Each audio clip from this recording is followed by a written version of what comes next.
the motherfucking intro. I'm just trying to get that money like 1-0-0-0-0-0-0-0-0-0. I'm here with Gino. Hey,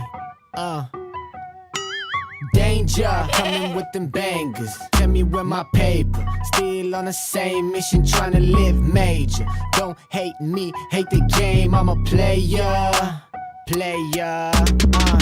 Feeling like Pac. Represent. On my block. Try to knock me down, but I come up on top. Yeah, they wanna see me flop. Got a plot, want a lot. I won't stop on my pops. Got so many flows, it's insane. They don't really understand the game. Got a plan and it's plain, I ain't playing.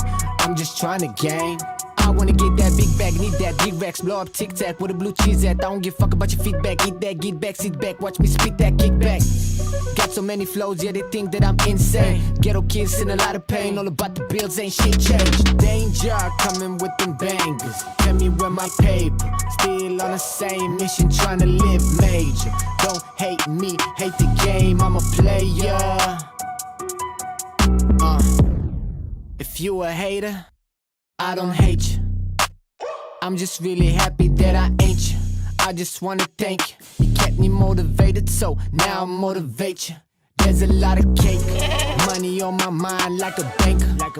Coming through with them bangers, ain't no room for mistakes. Lot of stake, hustle till we get a lot of rooms, lot of stakes. Good kid, but I keep it gangsta. All gas, no brakes. Got cash for the case. More cash in the case. More cash in the safe. More cash on the way. Hustling all day. Ay. Danger, coming with them bangers. Tell me where my paper. Still on the same mission, trying to live major. Don't hate me, hate the game. I'm a player. Danger, coming with the bang. Where my fucking paper.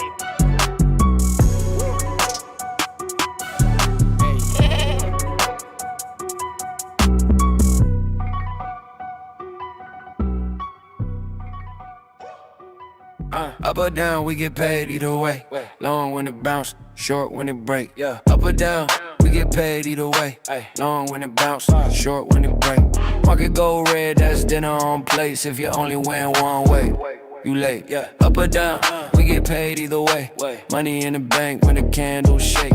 Broke boys pray, we calculate. If you fear both sides, you too late. Yeah. Price go up, I ride the wave. Price fall fast, I short the gray. They need green just to feel okay. I make money in a hurricane. If you bullish, only you half a trader. Market turn red, you a spectator. I stay paid in every layer. Volatility, my elevator. They panic selling, I'm scaling in. They revenge trade, I'm stacking wins. They chasing candles, I fade the trend. They cash out calm while they hold the L. You want direction, I want range. You want hope, I want exchange. You want luck, I want edge. That's why my account don't beg. Up or down, we get paid either way. Long when it bounce, short when it break. Market go red, that's dinner on plates. If you only win one way, you late. Up or down, we get paid either way. Money in the bank when the candles shake. Broke boys pray, we calculate. If you fear both sides, you too late. I don't need green candles to eat. If you're scared too short, you're scared to win. Profit don't care about direction. Bulls celebrate, bears pay me.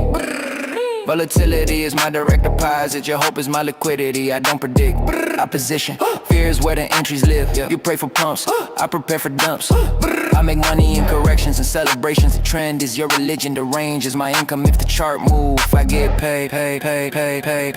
Yeah. Up or down, we get paid either way. Long when it bounce, short when it break. Market go red, that's dinner on plates. If you only win one way, you late. Up or down, we get paid either way. Money in the bank when the candles shake. Broke boys pray, we calculate. If you fear both sides, you too late.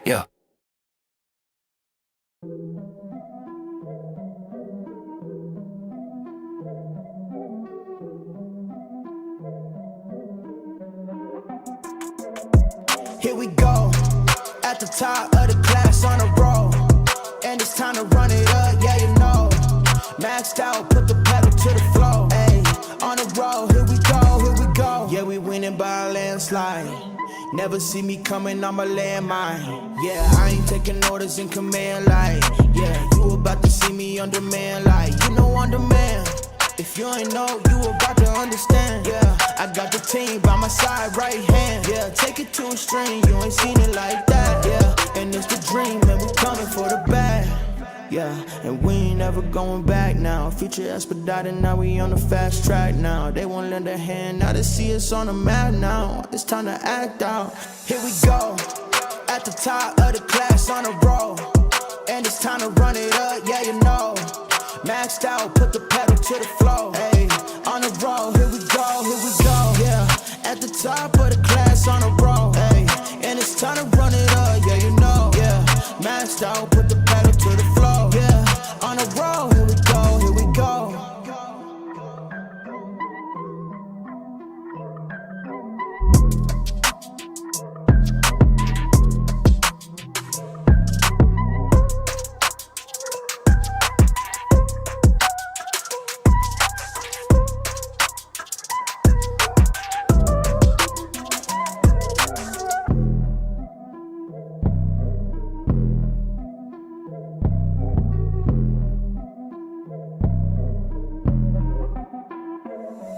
Here we go, at the top of the class on a roll. And it's time to run it up, yeah you know. Maxed out, put the pedal to the floor. Hey, on the roll, here we go, yeah. At the top of the class on a roll. Hey, and it's time to run it up, yeah you know. Yeah, maxed out, put the pedal to the floor. Yeah, on the roll, here we go, here we go. Here we go. On a roll, here we go, here we go.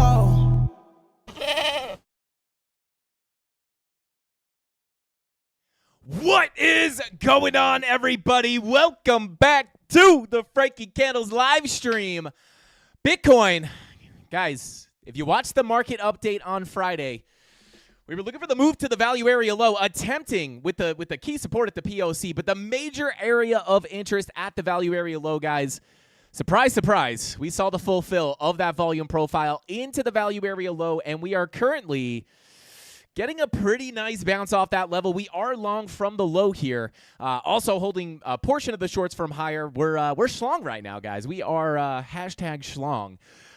But I want to talk about today, are we going to see the continuation up here? We have some medium time frame bullish signals. Are we still looking down towards 49K? Is it still possible to dump?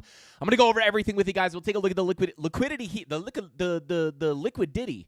The liquidity. The liquidity heat maps. Don't go crazy in chat there, guys. I know you love liquidity. I mean, I don't know. I think they just call that baby oil. But we're going to be talking about, we'll take a look at the liquidation heat maps. I'll talk about the key levels of resistance, where I'm looking for the bounces, where I'm looking for the rejections. And then, of course, we'll cover the higher time frames and talk about the probabilities of potentially seeing the bigger dump down below the lows there at $59,800. But shout out to the CandleMafia in the chat. What is going on? We got Dave Digital in the chat. Said, send schlong pick. Good Lord, Dave. I walked right into that one. I usually read the chats a little bit ahead before I say them. Shout out to Dave Digital. You got me with that one. No, you're going to have to sign up for my the Only Candles account if you want the schlong signals. And that's short and long at the same time, guys, by the way. But anyway, shout out to Dave Digital. Welcome in. We got the Godfather. We got Rudy in the chat. Was in the wrong waiting room talking to nobody, apparently. Shout out to Rudy. Welcome in, brother. Shout out to Thomas in the chat. We got Dave Digital. Welcome in, bro. Thank you for being here. We got Carlos, H-Bar, Moonboy. Welcome in. I saw Dave say Chris, that's out of pocket. I assume Chris is in here somewhere saying some crazy stuff. I didn't see him, though. But welcome in. We got Crypto Hollywood in the chat. Mountain Magnets that just finished lunch, ran one of the kids from school to daycare trying to make sense of this market. Well, hopefully we're going to be able to clear this up. I'm going to let you know where I think price is going next. And, yeah, we'll see if we can catch some of those next key levels. So make sure you smash that like button, guys. It's the easiest and most free way to help support the channel. And without further ado, that's why they call him Mr. Candle Juice. Mr. Candle Juice. Oh, man, guys, it's Monday. We're already going out of pocket here. Shout out to Rudy. But without further ado, guys, let's go ahead and jump on into the charts. Let's get into it. All All right, guys, so here we are. Now, obviously, if you hang on one second, guys, Mrs. Candles was cleaning the studio. I don't make her clean the studio, guys. Listen, equal rights. She likes to clean, so she cleaned the studio, but she did turn off the, I almost said candle fan, the camera fan. So let me turn that on before I disappear off camera.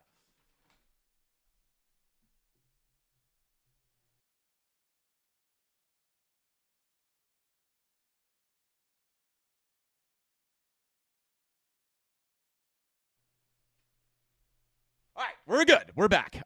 Okay, so as we see here, guys, if you tuned in to the not the live stream, the market update on Friday, let me pull up the volume profile here. Obviously, guys, took the short here at the highs. With the premium Discord, deviation above the value area high. We had some major areas of interest here. Number one, two in particular that I was interested in.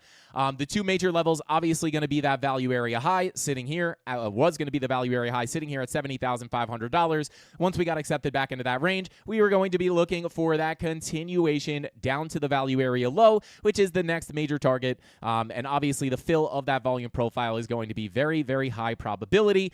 Made a bunch of money on that short. I did take some good profits here. I won't show this yet because I am also holding the long. I'll talk about that first. But I am still holding a portion of that short. Got some profits locked in. But of course, right, looking for that to come down to the value area low. We did have some money flow coming up, so we were open to higher lows coming in here. We got no reaction really at the value area high. Did I say value area low?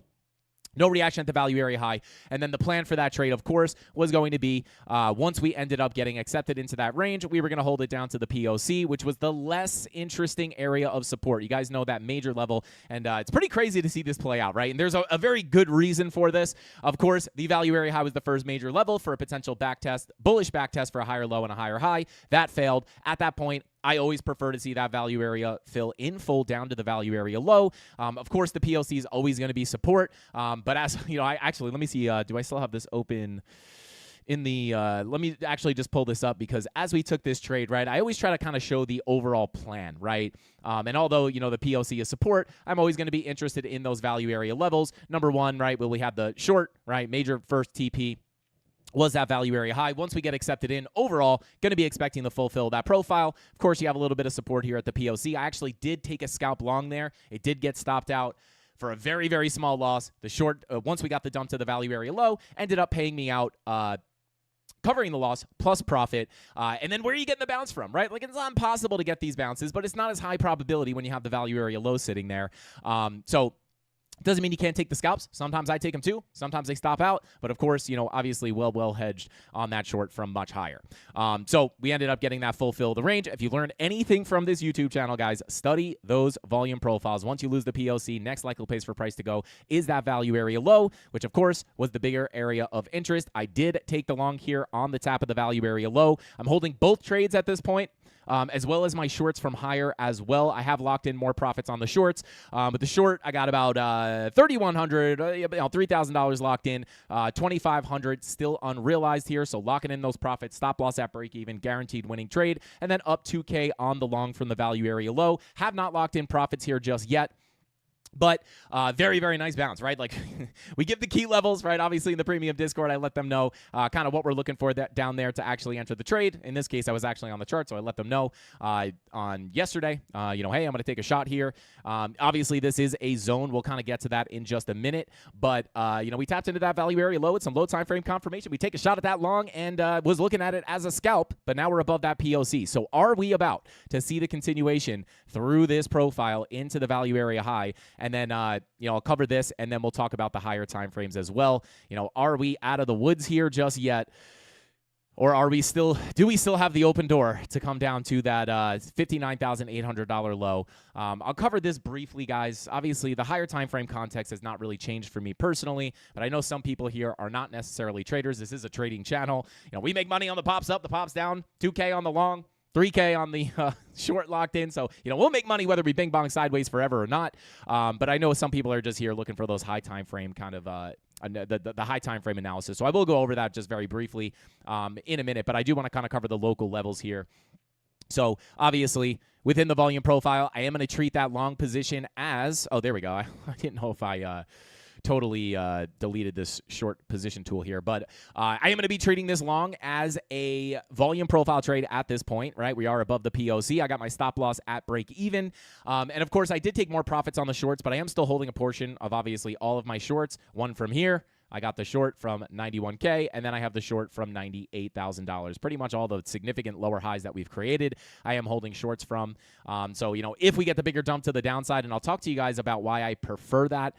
Not necessarily from a probability perspective, but I do prefer, man, if we just get the next move down. I really would prefer to see that personally. Obviously, the market is not always going to give you what you want, but that is, if you just ask my personal wants, right? That's what I would prefer. I would love to come down and take the low one more time, but we'll cover kind of what the higher probability is, but. At this point, I'm going to be, obviously a risk-free trade. Again, I did not take any profit here. And the reason for that, guys, is kind of just like a personal decision. I'm just going to hold this, right? Because if this is the low, right, I'm safe. I'm in basically from the tippy low. If this winds up continuing up in whatever way it wants to, right, I'm just going to maximize those profits. If I get stopped out, it's risk-free. And again, if it ends up being a big dump, I don't really care, right? Because I'm going to make money off this short. I'm going to continue to print on the other shorts that are already up massively, massive profits locked in. So I'll just continue to profit off that. I'll take a break even on that. No big deal, right? No loss, no harm, no foul. But yeah, so that's what I'll be looking at, right? So next major target to the upside, and I'm going to talk about money flow here as well. We do have the 1 hour money flow coming up. Nice little trend to the upside. This is kind of similar to what we were looking at for the continuation down, right? Technically, we were looking at the 90-minute money flow crossover, right? Looking at that money flow coming out, indicating the trend would continue to the downside, right? Which it did, filling the profile in full. When you get those deviations above the highs, guys, with those nice confirmations, and you get into those positions, once you get down into that value area high with money flow also crossing into the red, money flow indicates the overall trend every single time.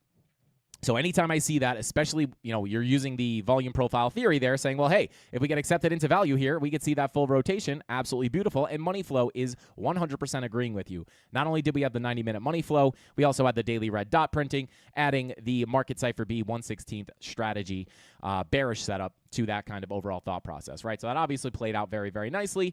Cooked on that, printed some money, and now we do have, obviously, money flow coming back up, right, on the 90-minute, on the 1 hour. So if we see this continue up on the medium time frames, right, I'm just going to be looking at that next major target, being the value area high at about 70,400 to 70,500.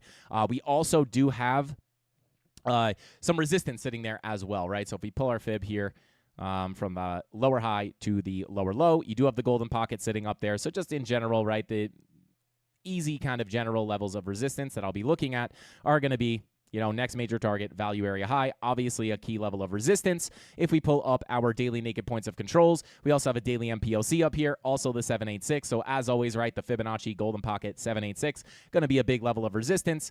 And then, of course, confluence at that value area high, right? So if we get the bounce, right, push into the value area high, right? Here, I will probably take some profit on the long if we get up there. But if we get up there, right, I'm going to treat it as a volume profile, guys. This volume profile has moved a little bit, but every time you come up to the highs, right, we're looking for those bearish confirmations for a potential fill of the volume profile, right? Come up to the highs again. Again, the value area high was a bit lower here. Took that short as well. Caught that move to the downside, right? Repeatable strategy, repeatable system to find that money in the market and make it every time we see those confirmations, right?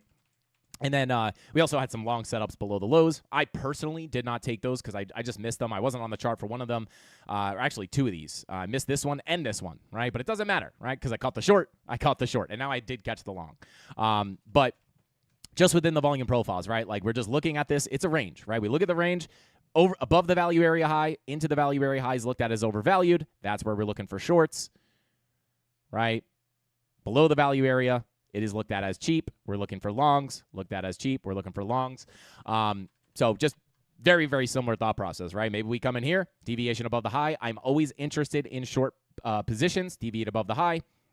Again, it doesn't mean just short at the value area high or once you poke through it. You have to understand the confirmations to look for. Those change position to position. That's why in the premium Discord, I kind of talk about, try to front run those confirmations. Like, hey, if we get up here, looks like these confirmations might set up. But just in general, major target, major resistance, and yeah, that'd be the next area where I'd be interested in some kind of a rejection.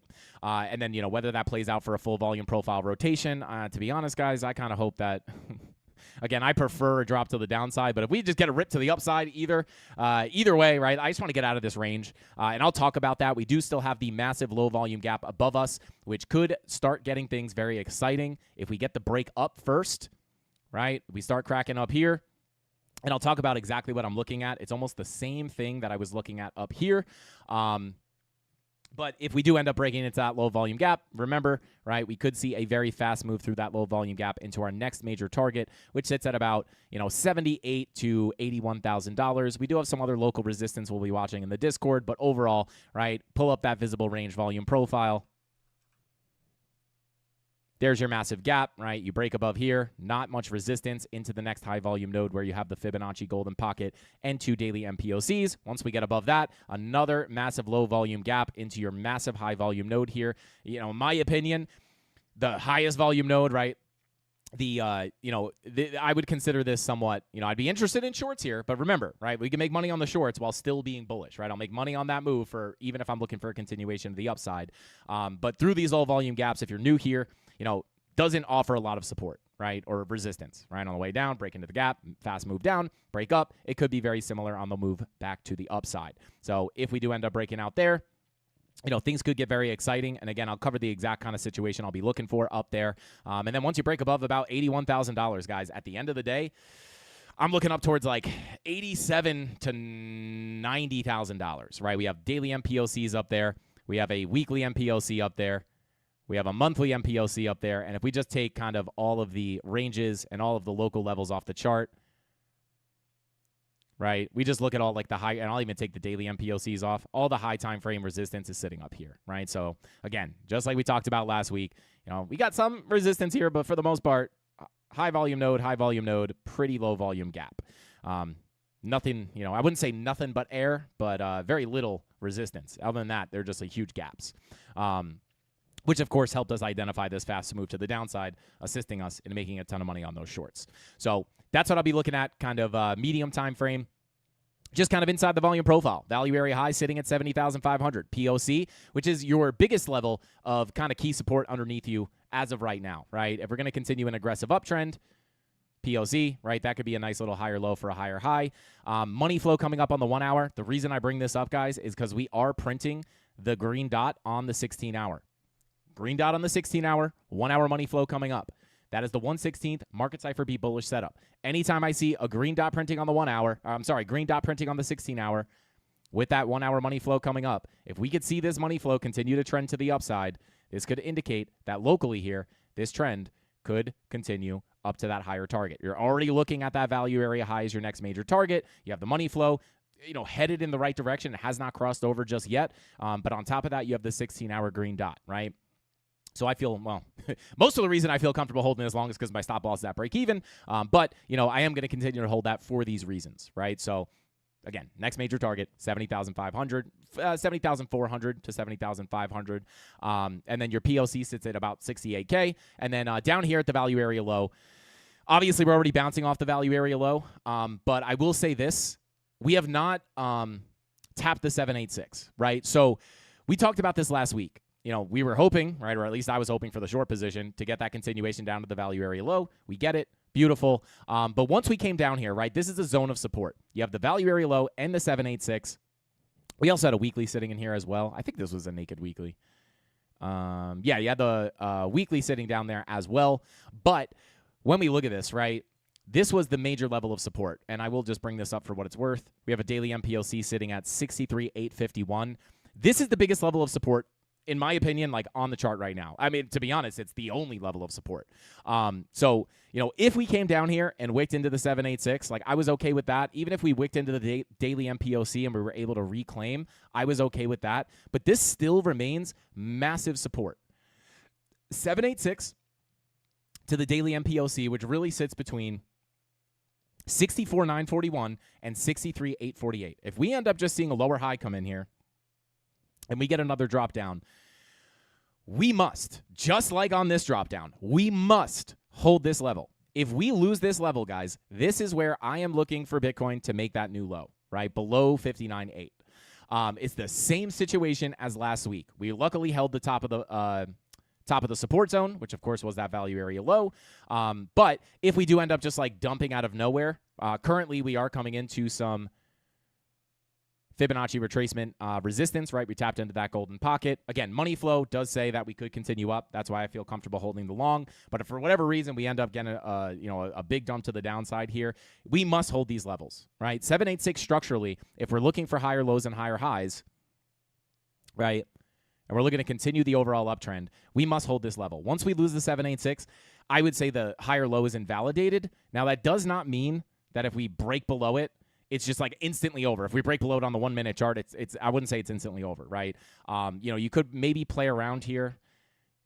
You have to reclaim that 786. As long as we remain below that 786, the lower high is invalidated. And I was telling the premium Discord today, how do you know if you're going to lose that 786? Well, at the end of the day, right, you're never going to know 100%. But if you come down here on the lower time frames and you dip into that daily MPOC,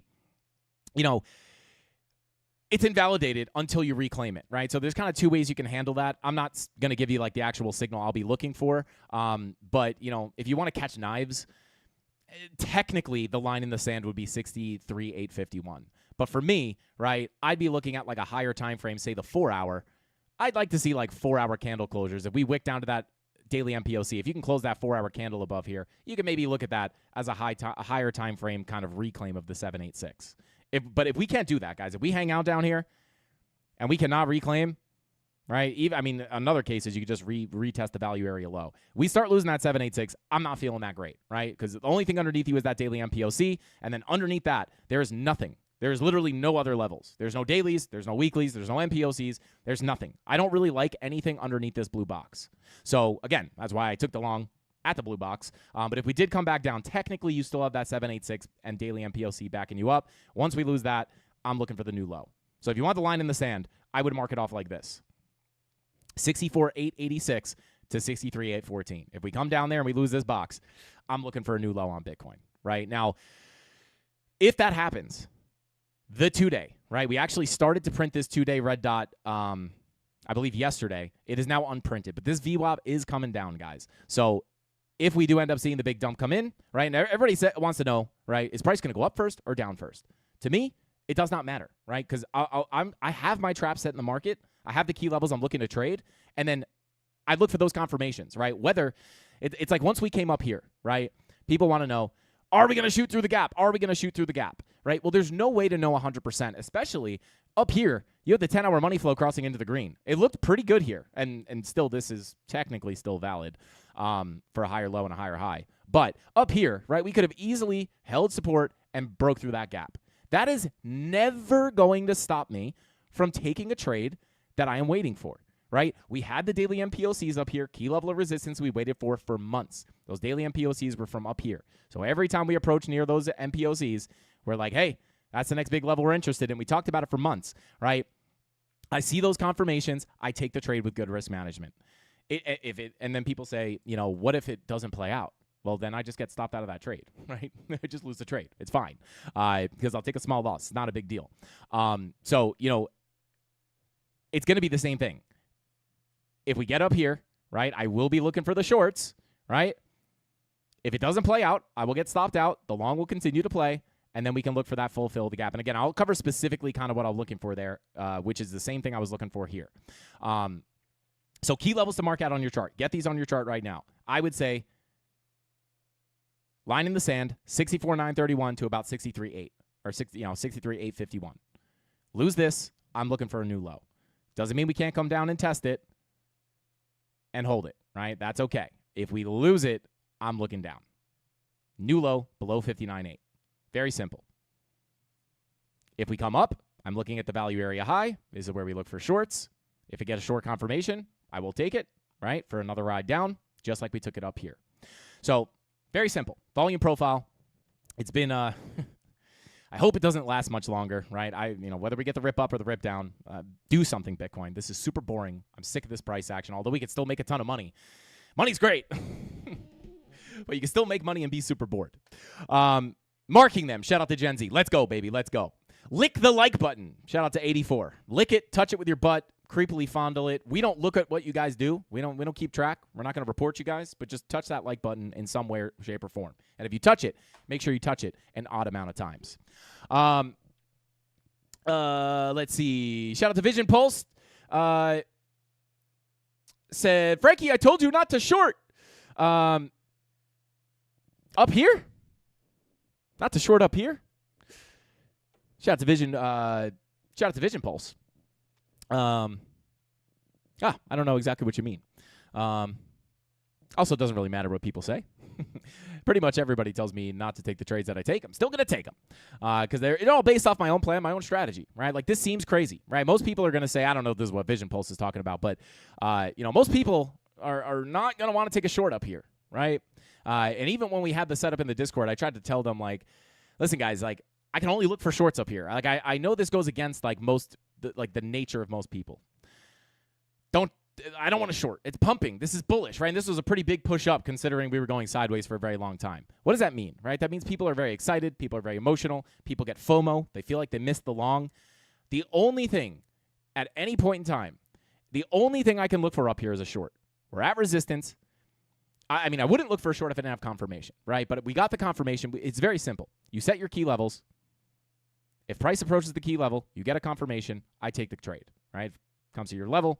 Get the confirmation, I take the trade. It doesn't matter if people are fearful down here. It doesn't matter if people are have FOMO up here, right? So, like, up here, it's like I always have to kind of be the crazy guy because I'm a trader. I know we're pumping. I know this feels super bullish, right? And by all means, we can pull back, put in a higher low, and continue up. But that's not going to stop me from making a few grand on the way down, right? So, yeah, it's like even down here, right? Like, it's very scary. You're dumping. Oh, my God, we're losing support. But at the end of the day, right, you push into key support, take that trade, right? That's how I handle it. And again, I'll cover the kind of higher time frame, longer term scenario. But let's see here. That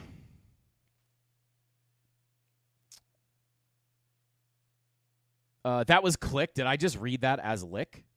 Or maybe he meant to right-click and forgot the C, or didn't push hard enough on the C. Lick it, click it. Guys, we don't care what you do. Touch it with your butt. Do whatever you want. Again, we don't watch. We don't report. This market is crazy up and down. Oh, I was kidding, Frankie. Shout out to I was going to say, I was like, Vision Pulse. I feel like you would have shorted that, bro. Shout out to Vision Pulse. Yeah, it's up and down, baby. And guess what that means? Up or down. We get paid either way. It's the beauty of being a trader, right? Like, again, not everybody is going to have the time to be a trader, but that's why I love it, right? Up, down, sideways, left to right, doesn't matter. Backwards, if the candles start going this way, start moving to the left. I don't know what we'd call that, but we'd figure out a way to make money off of that. But yeah, market is absolutely insane. I mean, we're just bing-bonging sideways, which is kind of my preferred environment for trading. It's not my preferred environment for exciting content, at least from guys, the next big move content. But it is really my preferred scenario for trading. Shout out to Ligma Wick. Speaking of licking stuff, it says, I tried uploading to YouTube what I did to the like button, and apparently it went against the community standards. Oh, man.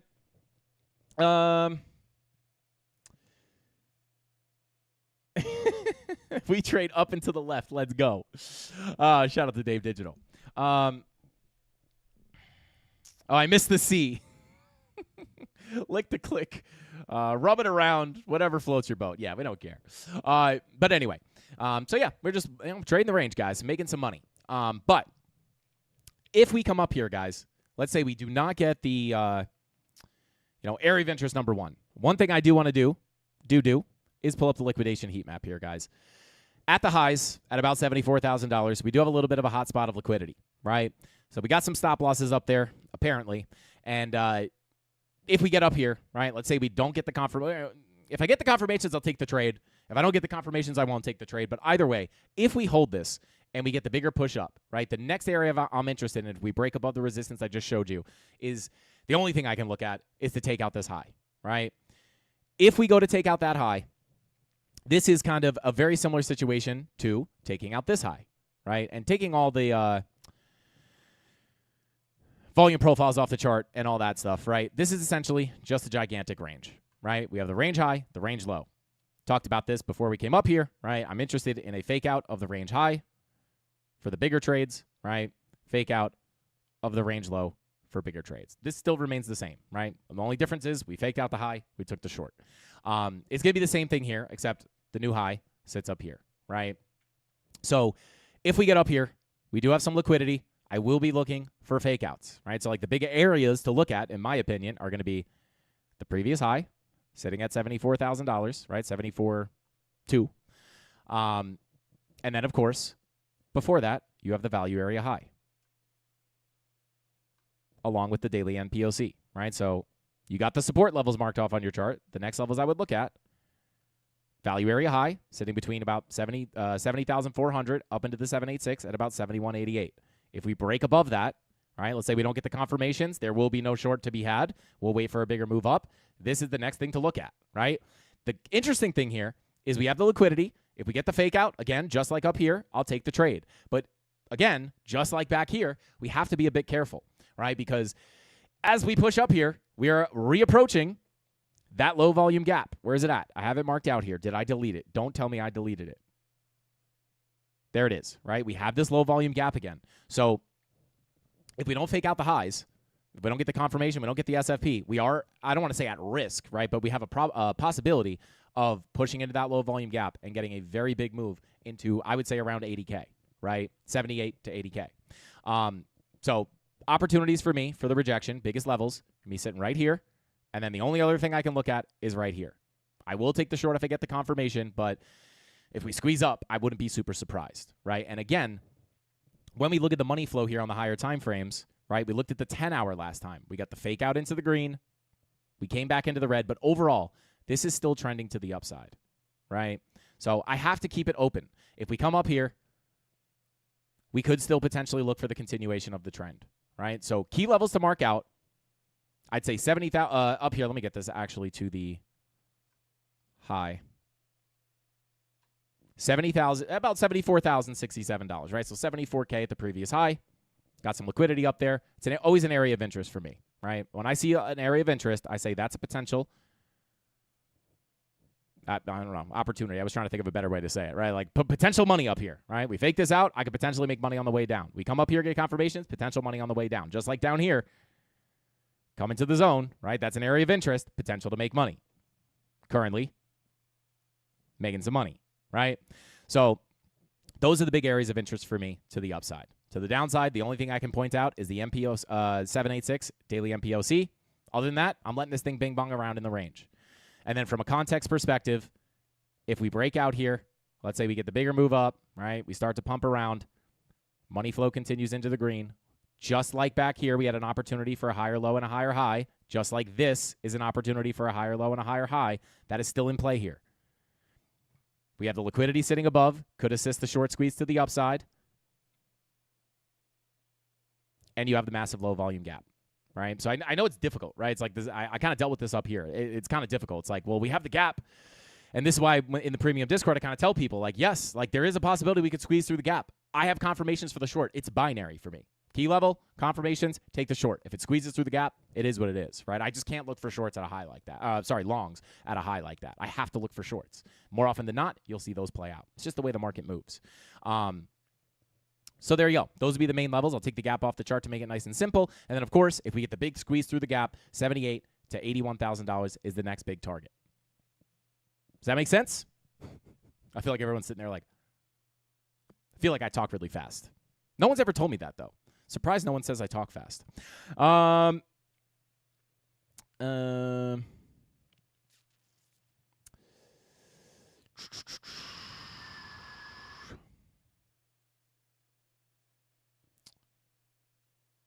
Yeah, liquidation heat map, interesting right now. Yeah, so when I take a look at this heat map, this adds to my areas of interest, right? Like, again, when I have that liquidity up there, there's always a possibility of a liquidity sweep, right? Or a liquidity, like basically a fake out, right? And why does that work?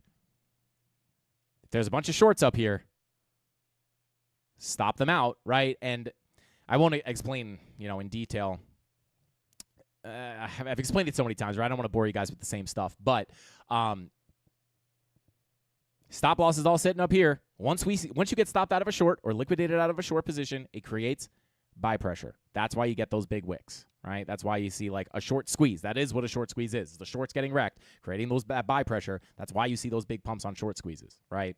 And then once you get acceptance back down below the level, that's your SFP. You look for the move back to the downside, right? And then you have to use money flow to kind of identify the trend direction, right? Here, we were interested in higher lows and higher highs, right? Because of the 10-hour money flow. Yes, we got the fake out, but we're still trending up. It's still open. But what if that fakes out again and we go deeper into the red? Well, then we'll be short, right? And we'll get the bigger move to the downside. And that's why taking partial profits is important, right? If I get stopped out of this position, worst case, right? If I get stopped out of the short position, worst case is I made $3,150, right? Not a bad worst case.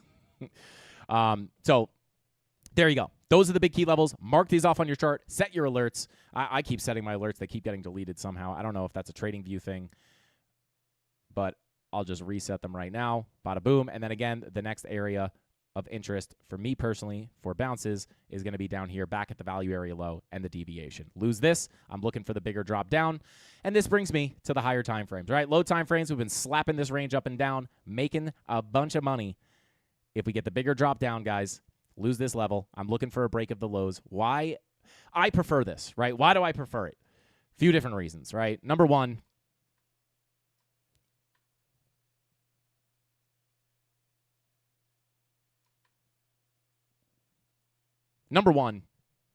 it's where our next major high time frame support is, right? Like underneath that value area low 786, daily MPOC, there's not really any, there's not really, there's nothing underneath us. Nothing. There's not, like I have no levels down here. No MPOCs, no horizontals, no nothing, right? So, yeah, very rarely am I just going to take a long off a no level, right? I was actually talking to the premium Discord about this. Like, even if you don't have a lot of confluence or not a lot of confirmation, you're always going to be better off taking a trade at a level, right? Like, you have a much better chance, even with no confirmation, that you're going to get some kind of reaction at a level rather than just like longing where there's nothing. So I just don't have much interest below this zone, right? And that's where I just say I'm going to look for the next key levels. Where those next key levels sit, well, they sit down here, as we've looked at many a times, between 58K and 55K. Take out the low into major support. These are also very high time frame levels.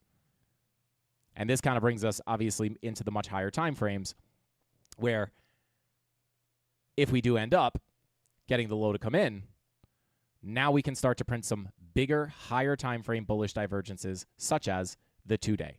This 2-day red dot prints, and we get a new low, you're just naturally very likely to get that 2-day bullish divergence, which would be a very nice high time frame signal for a much bigger bounce to the upside. I would be much more confident in a continuation up if we had these 2-day bull divs formed, or even a daily bull div formed, right?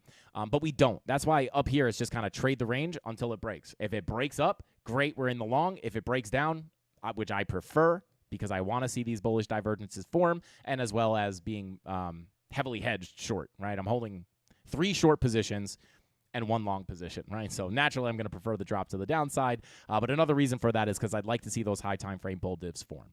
So there you go. Getting a nice little local push up here. Come on.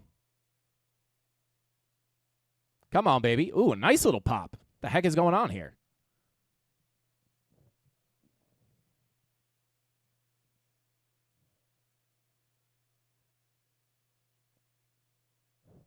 Interesting. Oh, Trump speaking? Okay, let's go.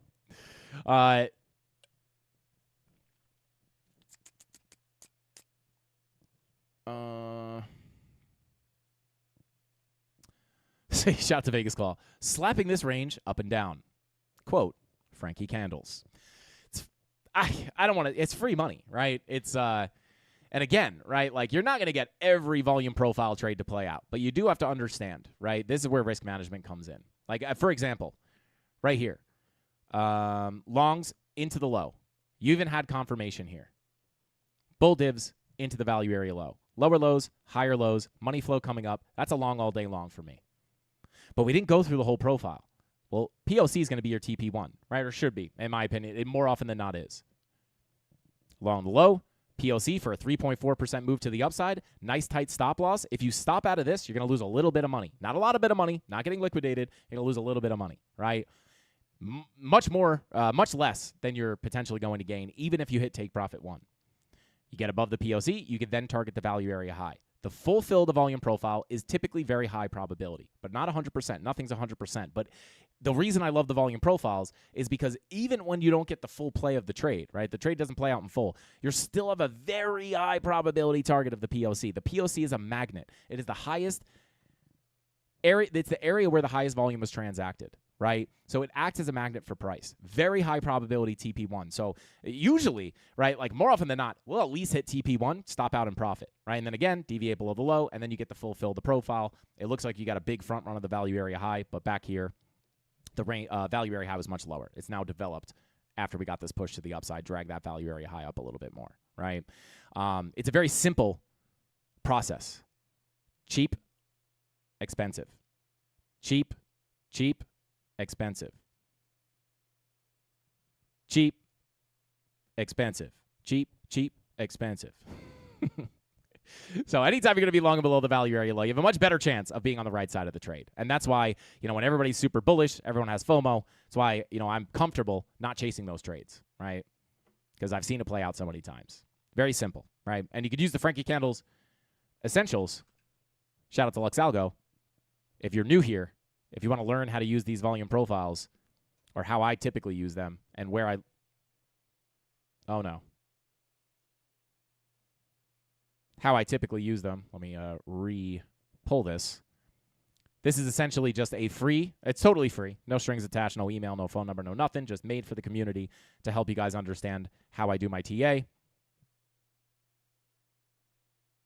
The heck?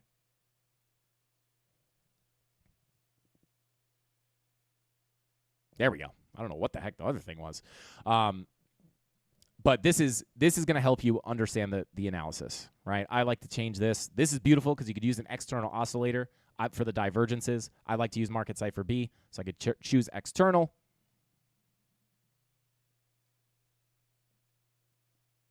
Where's it at? Where's it at? Market Cipher Blue Wave, right?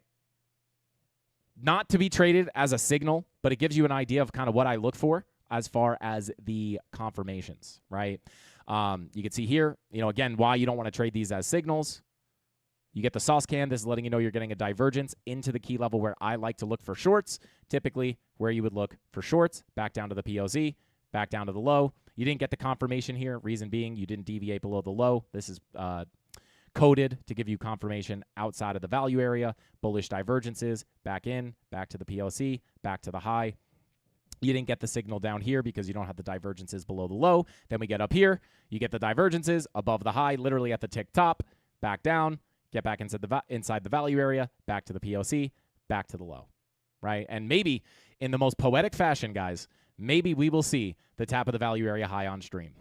That would be hilarious for another high probability volume profile rotation. I would love to see that happen. So we'll see. We'll keep an eye on it. Green dot printing on the 1 hour. 1 hour money flow continuing up. Green dot still printing on the 16 hour. How much time do we have left on this? Still got 4 hours, so you still have some time on this green dot. But yeah, I'm positioned very well here for the big break up or the big breakdown. The sauce can. Jesse said, why not Vegas? Did he say the sauce can't?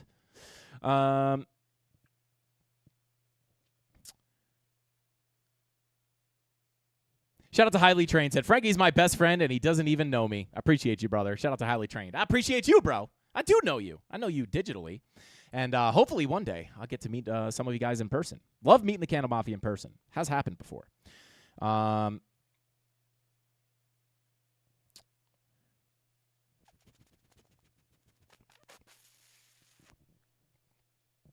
out to Johnny. Says, unfortunately not at home because of Trump. Maybe. I don't know. I mean, if you ask me, right, let's just say, for example, we come up and tap this value area high. I think you guys know what I'm going to say. Was it because of Trump?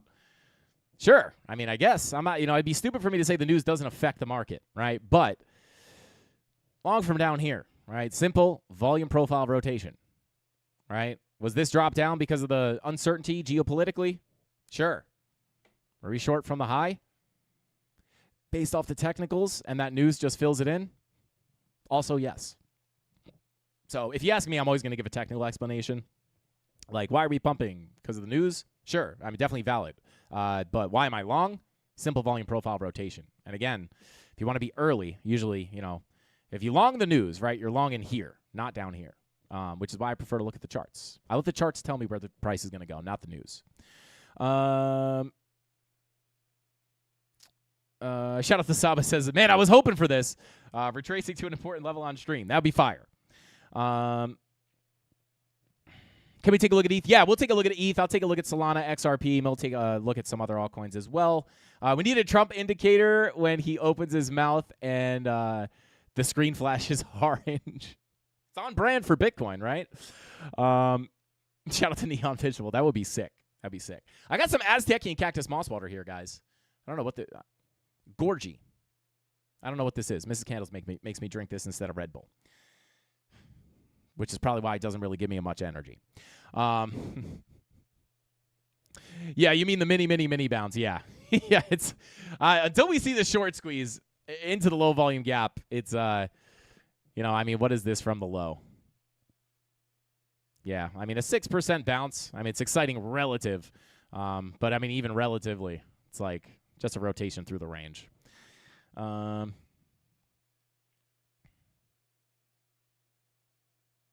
Shout out to Crypto King. Said, Frankie, how can I reframe my perspective to stop having a bias towards shorting? I need to be okay with longing again, but PTSD from all the manipulation. Shout out to Crypto King. I mean, to be honest, I don't think it's bad to have a bias for shorts, depending on the perspective, right? Like, obviously, we're in a bear market. Now, I want to be clear about that. That is, we are in a bear market, but we have understood that we were likely entering a bear market from $108,000. We are not accepting we're in a bear market down here.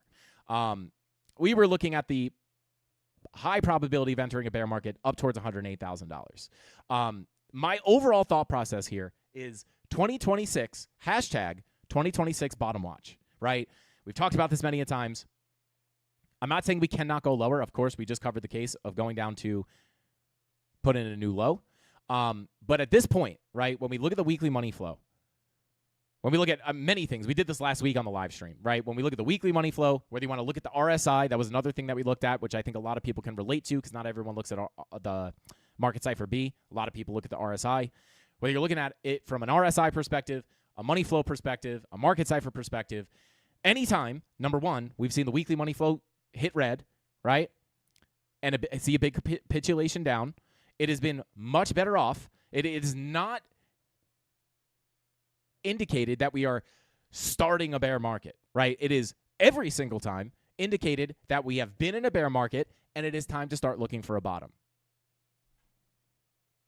There's your 2022. Let me just turn this stuff off.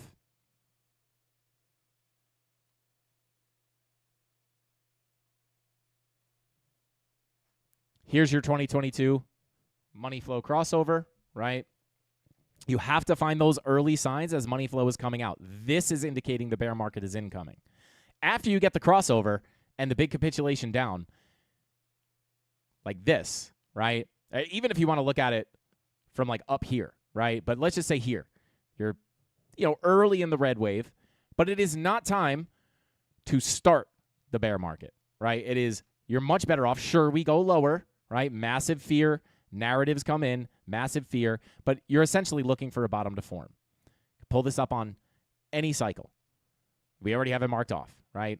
Weekly money flow crossover. You come into the red, big capitulation. Yes, we made another low, but you were better off looking for a bottom. 2015. Weekly money flow crossover, big capitulation. Yes, you are early in the red wave, but you're better off looking for a bottom to form. So that's why, I want to be clear. We are in a bear market, but I do not believe we are in the beginning of the bear market. I believe that, I've said it many a times, I think a lot of the pain is ahead of us, or a lot of the pain is behind us. Clear distinction there. Does not mean that I don't think we can go lower. But I think at this point, I'm personally viewing it as I am better off looking for bottoms to form rather than thinking, okay, right, everyone is bullish up here. Everyone is bullish up here. Finally, you get the big dump down. Now everyone is starting to be bearish, right? We talked about this all the way back here. You do not, I tried to prepare the Mafia. I said, I'll prepare you psychologically for kind of what will happen down here very likely, right? You don't want to be a late bear. Again, I'm not saying the bottom has to be in right now. Again, I would prefer another low to come in. But that does not mean, right, you don't want to miss the forest for the trees, right? That's why dollar cost averaging, in my opinion, is the best strategy for your spot bags, right? Dollar cost averaging in the first zone, which is down here in this range, right? We're already in it. Not this marked out range, right? But the value area that we marked out here. We tapped the value area low perfectly. This is the Bitstamp chart, so the value area low might be different. Not really, right? We filled that whole range. DCA, right? For me personally, I use a weighted dollar cost average strategy, right? Continue down, buy heavier and heavier bags. But I do, in my personal opinion, right, I'm open to looking for the bottoms here. Yes, if we lose 47K, we could potentially be going down to $30,000. But I'm not looking at that as my base case, right? Just to refresh, right? So when I say we're in a bear market, this is not the first time I've said this, right? I had to be the guy, getting hit with arrows saying that all the way over here, right? So just to be clear. And where are we right now? Looking at that money flow. And again, another thing to look at is the RSI, right? RSI, oversold on the weekly. Can you guys see this? Hopefully I'm not covering it. I'll pull it over here. Right? RSI, oversold on the weekly here. Let me make this a little easier for you to see.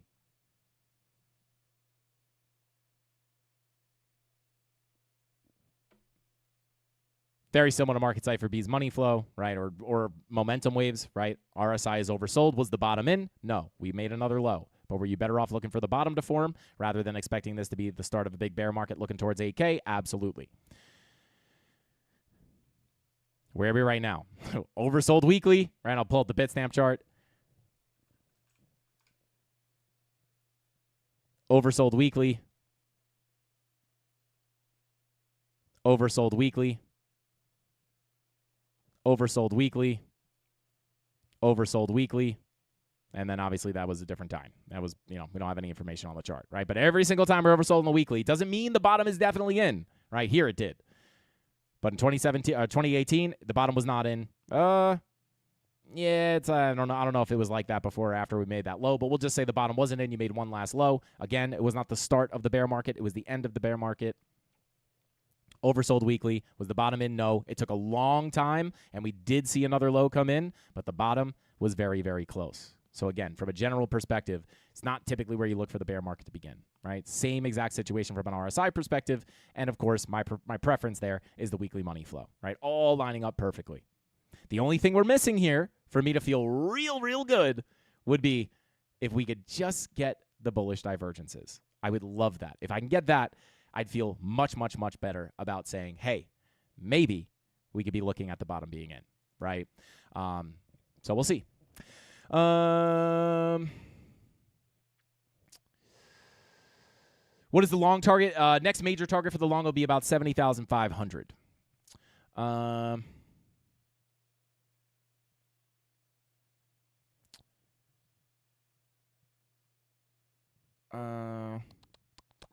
Shout out to Crypto King, says, but maybe start building longs off the dip. But it does mean that we are in the lower range of the bear cycle. Yes, shout out to Crypto King. That's what I would look at, but I would kind of reframe the wording, right? I think most people will be like, it means the bear market is close to ending, right? But I'm a trader. I've seen this stuff play out time and time again. Of course, that's not guaranteed. Another thing that would be a hard line is the 47K POC, right? If we lose that, which, again, I'm not necessarily looking at, I'm looking more for something like this if we have to go down there. Again, we don't have to, but if we did, I would hope that the bottom would come in there, and I think it would line up with some nice high time frame bull divs. But, things can change, right? The market can change. If we come down here and we start losing this, and we don't know what the chart will look like down here, if it looks like trash, which, again, I'm not anticipating this, but if we see that, right, I have no choice but to come up here, right, and say, hey, we're down at this key level. It's not looking good. Now the higher probability is a move down, right? And that's where you can start looking towards 30K. But I am not looking down towards 30K right now. I can't say it's not a valid target to look for, but it doesn't necessarily mean that, like, that's a super high probability target that I'm looking at right now. Right, I don't have any reason to look down towards 30K until we lose that 47K POC. Until then, 2026, hashtag 2026, bottom watch. I don't know exactly how it'll look, but that's kind of my situation, right? I'm not just like, even if we do get a big drop down, you know, again, it's not the start of the bear market was up here. Don't want to be late. So we'll see what happens.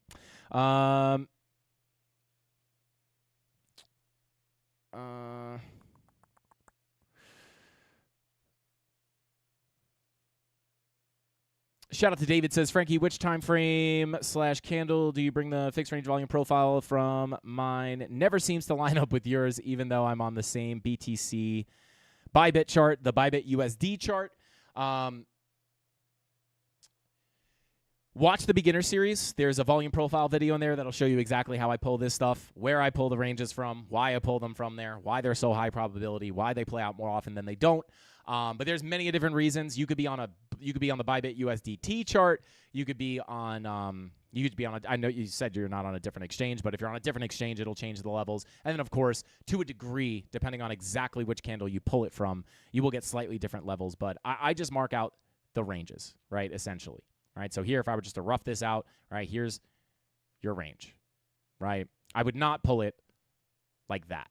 Is it valid to look at it like this? Sure, it's a volume profile, right? These levels are based off volume. These levels are still going to be key. In this case, you didn't get a big deviation above the high. You just rejected the value area high. This is not how I personally pull them. I pull them to the range. Once I impulse out of the range, I don't further the profile, right? So like here, I have it pulled to current price. A lot of times I'll be looking at a previous volume profile, which it hasn't really changed much here. But why did I extend this to the right? Well, we're still inside our value area, right? So this is still balanced price, so I extend it to the right. If we impulse out of here and get a move to 80K, I will not extend this profile to the right. I will keep it on this range, right? Keep it on the value area. Just like up here. We have our volume profile up here. Right after we impulsed out, right, I'm not extending this through the imbalance. I'm only marking off the range. I would not pull it like this. Even then, it doesn't really change it much, but sometimes it will change it drastically. So that's kind of like a really easy explanation of how I do it, but watch the tutorial video for more details. But yeah, guys, I mean, oversold weekly, not the time to be getting, not typically what you see at the start of a bear market, right? Just historically, what you see at the end of a bear market.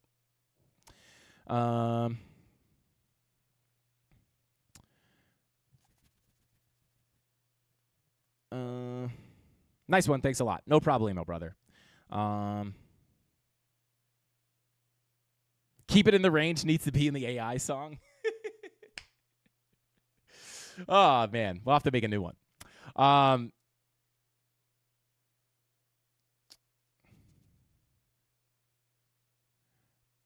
Using the chart overlay during same period of the market on last bear is scary. How close it lines up with the low 50K range as the bottom of this bear market. Yeah, it really is crazy. If you were just to pull this, I know exactly what you're looking at. If you were to pull something like this, right, bring you down into like maybe that 48, 47K POC for the bottom. Yeah. But again, right, like, whoops, that's not what I wanted to do. Is that the start of the bear market? Not really, right? It's like one more last drop down, right? Massive fear, maybe even another little drop down. Again, I wouldn't expect it to play out exactly like this, of course.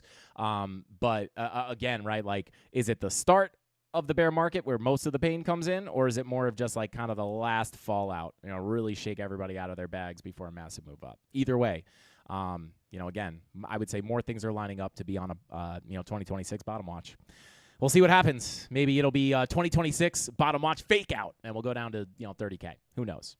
But of course, I'll be here to update you guys every step of the way. Bull run was nice while it lasted. Very, very much was. Very much was. If you were in from the same signals or similar signals that we see starting to look like they want to form here.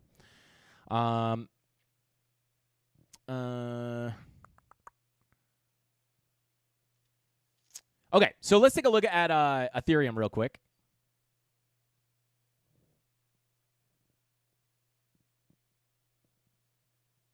I'll pull up the 4 hour. Can you guys hear that?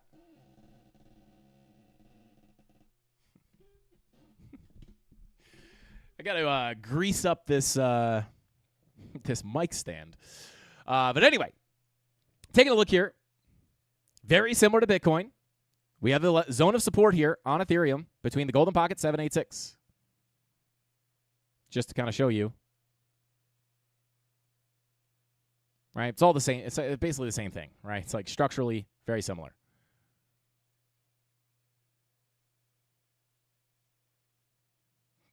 Right, very similar to this. Golden pocket 786. Golden pocket 786 pulled from the low to the high. Value area low. Could actually extend this a little bit. I don't know if it's going to move the value area up or down. Let's see. All right, there you go. I can just pull this to current price action at this point. Doesn't really change the profile too much, but it's basically the same thing here, right? There's the key level that we looked at. Golden pocket 786, value area low. Same thing as Bitcoin. Push into the support. We get the bounce, right? We're just in the volume profile. You know, value area high still technically sitting up here at about $2,067. Whoops.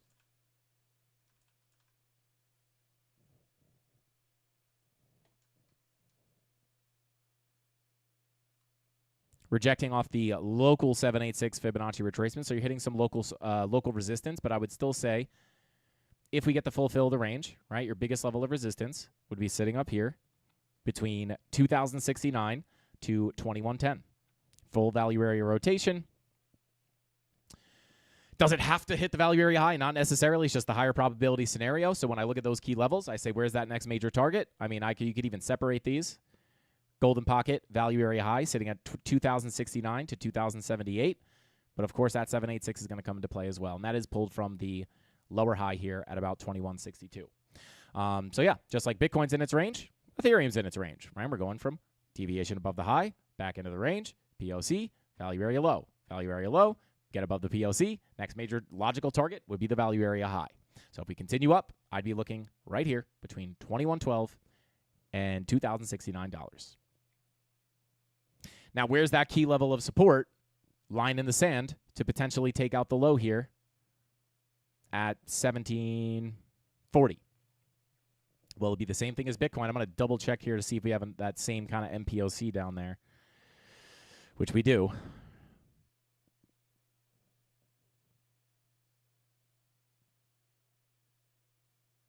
Daily MPOC, right? So now we've ran through that golden pocket. We've tapped the value area low. So I'll take the golden pocket off the chart because that's already ran through. We don't want ran through levels. We want naked levels. And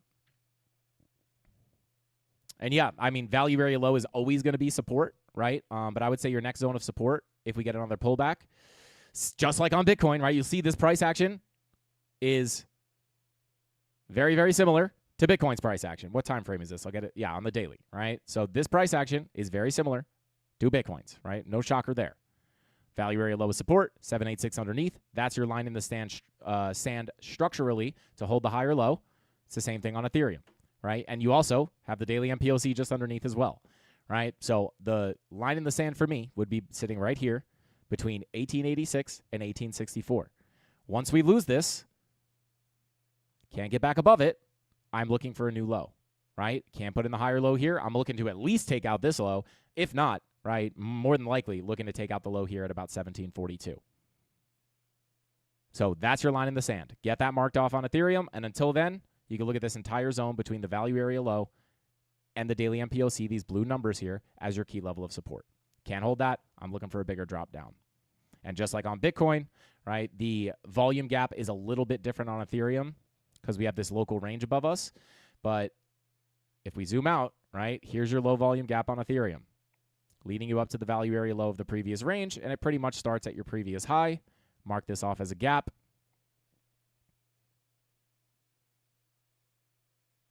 All right, technically this is your next local target, but it does run up pretty much through this entire volume profile. So I would say the overall gap,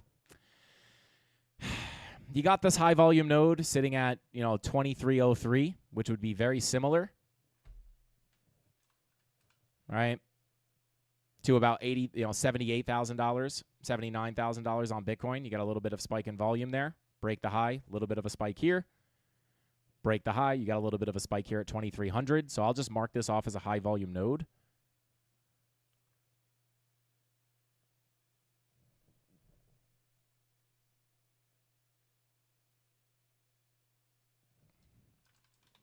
All right, so that would be like kind of local resistance within the gap, but overall, I would say it really runs up here to about 2633.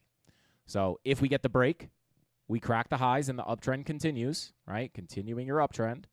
Crack the highs into the low volume gap. Little sticking point here at 2300. Get above that. I'm looking to come up into this range. Breakout here. Highest volume node. This would be like Bitcoin at 90K. $3,000 for Ethereum. So there you go. Very simple volume profile theory. Impulse out of this range. Price is going to seek out fair value. Where's the next fair value? Comes right here. There it is. Fair value is just a volume profile. Breakout here, not much above. Next likely place for price to go into the next high volume node, right? Price moves quickly through these and likes to stick to these. Nice and simple. So there you go. That's what I'll be looking at on Ethereum locally and higher time frame as well. We also do have the 1 hour money flow crossing into the green with 16-hour green dot confirmed, right? So technically you have that market cipher B116 strategy confirmed. 16-hour money flow also attempting to trend up. Green dot looking to print on the daily. Let's check that 90-minute money flow. So what I would look for a continuation up here on Ethereum personally would be this 90-minute money flow crossover. That green dot, well, you would need the green dot to print on the daily, and then once you get that 90-minute money flow crossover can let you know that, hey, that trend could continue to the upside. Shout out to You Grow, I Grow. Said, thank you, Frankie, for all the breakdowns. You're a G. Shout out to You Grow, I Grow. Hey, if I grow, you grow. It's all part of the name. Shout out to you, brother. Great analysis watching from India. Shout out to Barik. Oh, man, I hope I didn't butcher that name. I'm sure I did. But thank you for watching, bro. I appreciate you for being here.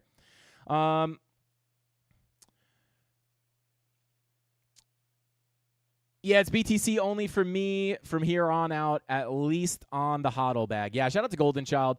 Again, it's not that I thought that we would not have a massive alt season this cycle. I had just naturally, through my progression in crypto, my growth in my capital, I was kind of I guess not forced, but I was responsibly forced to kind of weight my portfolio more heavy into Bitcoin and the higher market cap altcoins. That ended up being a good decision because obviously we did not see the massive alt season everybody was talking about. We actually talked about this throughout the bull market about how, the markets are changing, right? I think maybe gone are the days of 2017 and 2021 style, just absolute throw a dart at a board, have any altcoin 50x every time Bitcoin pumps.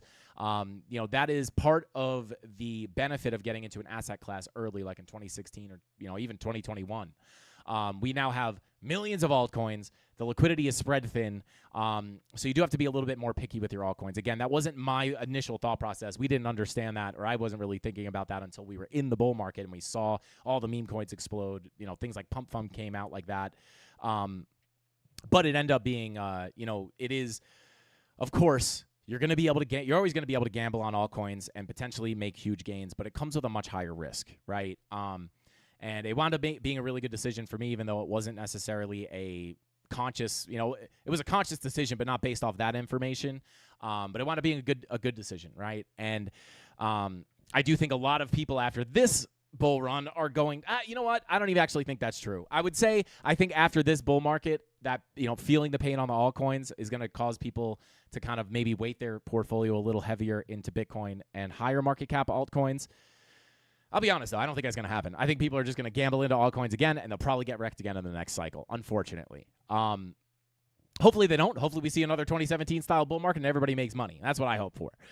But psychologically, they're going to see an altcoin go from 90% down and then pump 50%. They're going to be like, oh my god, this is mooning. I'm going to buy it, and it's probably just a lower high and a lower low.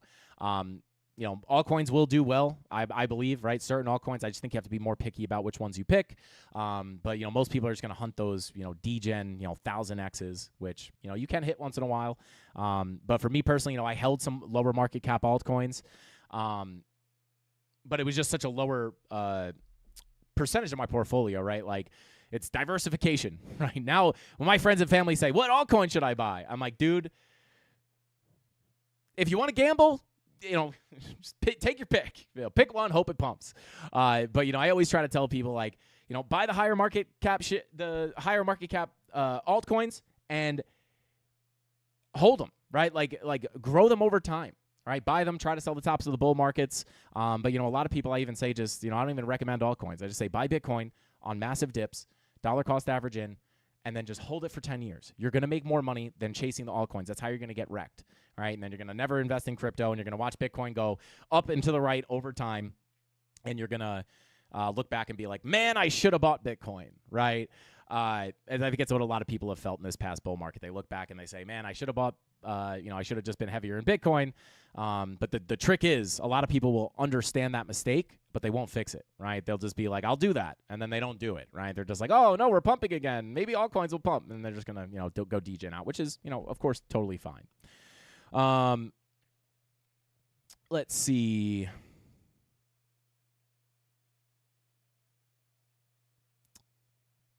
I'm hoping the gamblers hit the track and leave the market alone. It will be better when they're solid investors. Yeah, shout out to Mr. Market.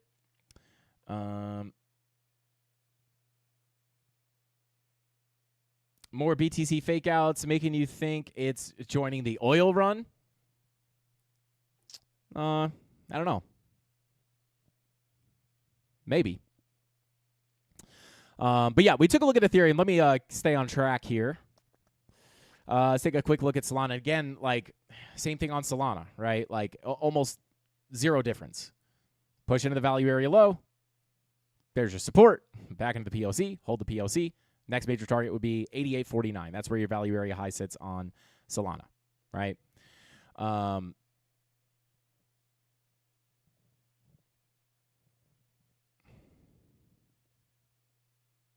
Yeah, daily VWAP coming up. 90-minute money flow, trying to trend to the upside. This is the same thing on Ethereum and Bitcoin, what I would look for. If we're going to continue up, love to see that 90-minute money flow crossover with the daily green dot, indicating the higher lows and the higher highs can continue. Next major target to the upside, I'll give you the key levels, 88.53 at the value area high. And, again, literally the exact same thing. Pull from the lower high to the low. Golden pocket confluence on that value area high.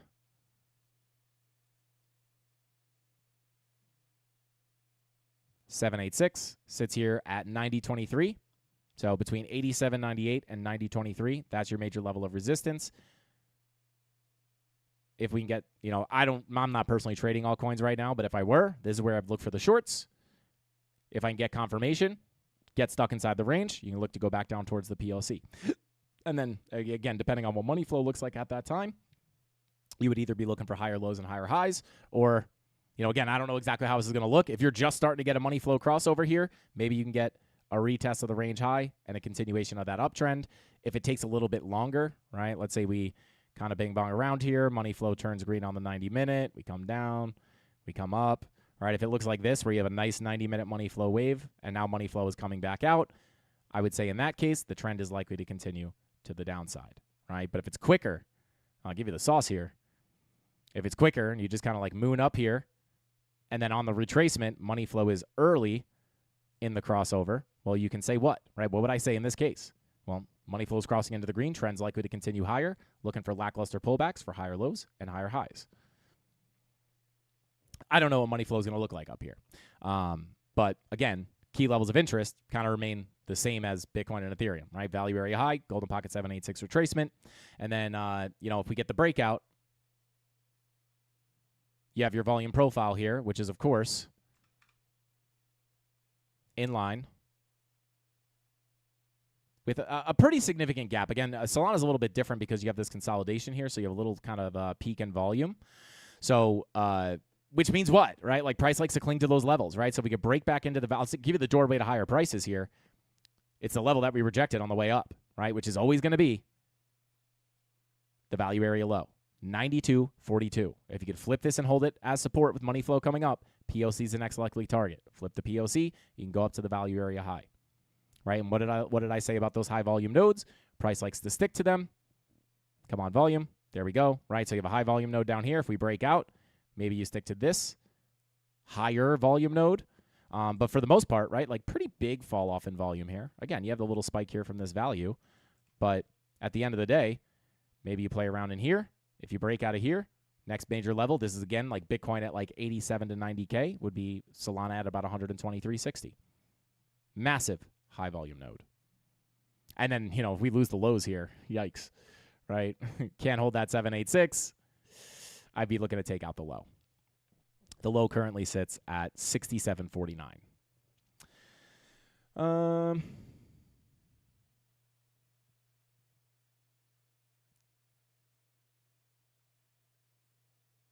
Shout out to 84 said, Frank, you literally have 0 coins, not even spot bags? No. I still hold, for what it's worth, right? If it makes you guys feel better, right? A lot of my, I bought a lot of low cap altcoins as well, right? But when I say I bought a lot of low cap altcoins, the percentage of my portfolio that I allocated to those was very small, right? So if you have $100, 75 of those dollars is in Bitcoin, you know, whatever it is, 20% is in Ethereum, and then the last percentage you could put into low cap altcoins. That's kind of how I was allocated. I have specifically a portion of my Bitcoin that I did not sell up here, right? It's a portion of my Bitcoin that I will never sell. I sold most of my Bitcoin I don't know how to say this, like for argument's sake, I sold my bags up here, right? But I personally just have spot Bitcoin that I'm going to hold forever and give to my kids, right? That's me. Maybe that'll be worth nothing. Maybe it'll be worth a ton of money. I personally think it'll be worth a ton of money. So I did not plan to sell that Bitcoin up here. All the Bitcoin I decided to plan on selling, I sold up here towards about $108,000. And then all the low cap altcoins, I am still in the red on those, right? I wasn't going to sell them at massive losses. Maybe some of them don't come back. But again, that's the benefits of having a well diversified and well-weighted portfolio, right? If they don't go back, sure, I lost money. But again, percentage-wise, it's nothing to what I made on the Bitcoin. So technically, yeah, I do totally hold some of my spot bags still. But again, if those are total losses, they're total losses. Again, it's not risk to reward, but it's again like weighting the money I made in this bull market on Bitcoin. Those losses, all those altcoins go to zero. They are nothing compared to what I made on the Bitcoin. So hopefully that makes sense. And again, like the portion of the Bitcoin that I'm holding, I plan to hold for a very long time. So yeah, no, I am and dollar cost averaging, right? So I'm starting to build my position now. Again, that does not mean, oh my God, right? Like I try to give you guys the places where I would say dollar cost averaging is valid. I have I feel a huge responsibility to be like, I'm putting a bunch of money into Bitcoin right now, right? Because like I do that with the understanding and a plan, right? I have a plan for what I'm going to do if it doesn't play out. I have a plan for if we get a little bit more of a drop, right? I am dollar cost averaging in. If we dump, I will buy more. If we dump, I will, and it's a weighted dollar cost average. I will buy heavier and heavier. That does not mean go buy Bitcoin right now. Right, but no, dollar cost averaging. So yeah, no, I hold spot bags. And again, just kind of trying to give you guys like transparency on like I don't sell the top on everything, right? Like those are some of my altcoins are absolutely crushed. Shout out to Peak. Let's check Peak real quick. Oh man.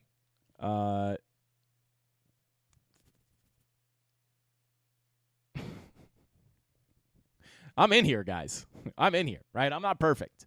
But again, this bag of Peak was nowhere near as big as my bag on Bitcoin, or my bag on Ethereum, or my bag on my main bags that I was managing for the bull market, right?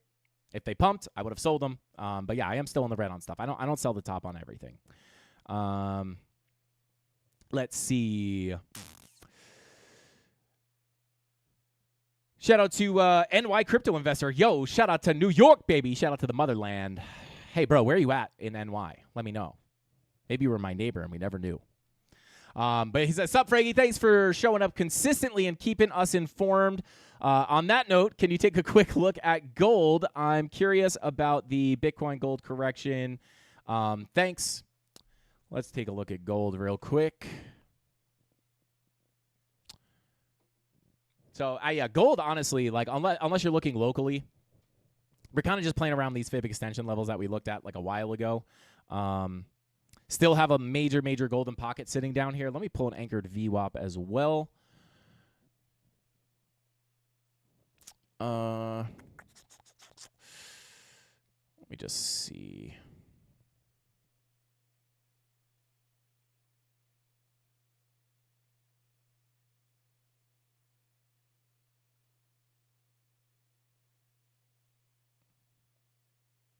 Yeah, so you got your golden pocket, previous value area high. You've kind of already tapped into this, though, to be honest. You front ran the value area low, front ran the anchored VWAP, but I would still say, right, I guess this is technically tapped. Yeah, let me clear this real quick.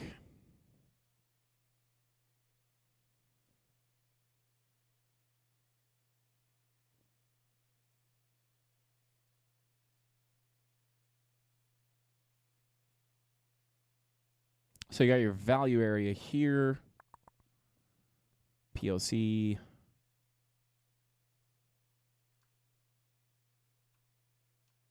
Whoops.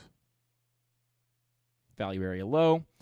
So yeah, I mean, you've retested the range at this point. So I would say from like a high time frame perspective, let's check that money flow. I mean, technically bearish divergences, but I mean, this is again very aggressive.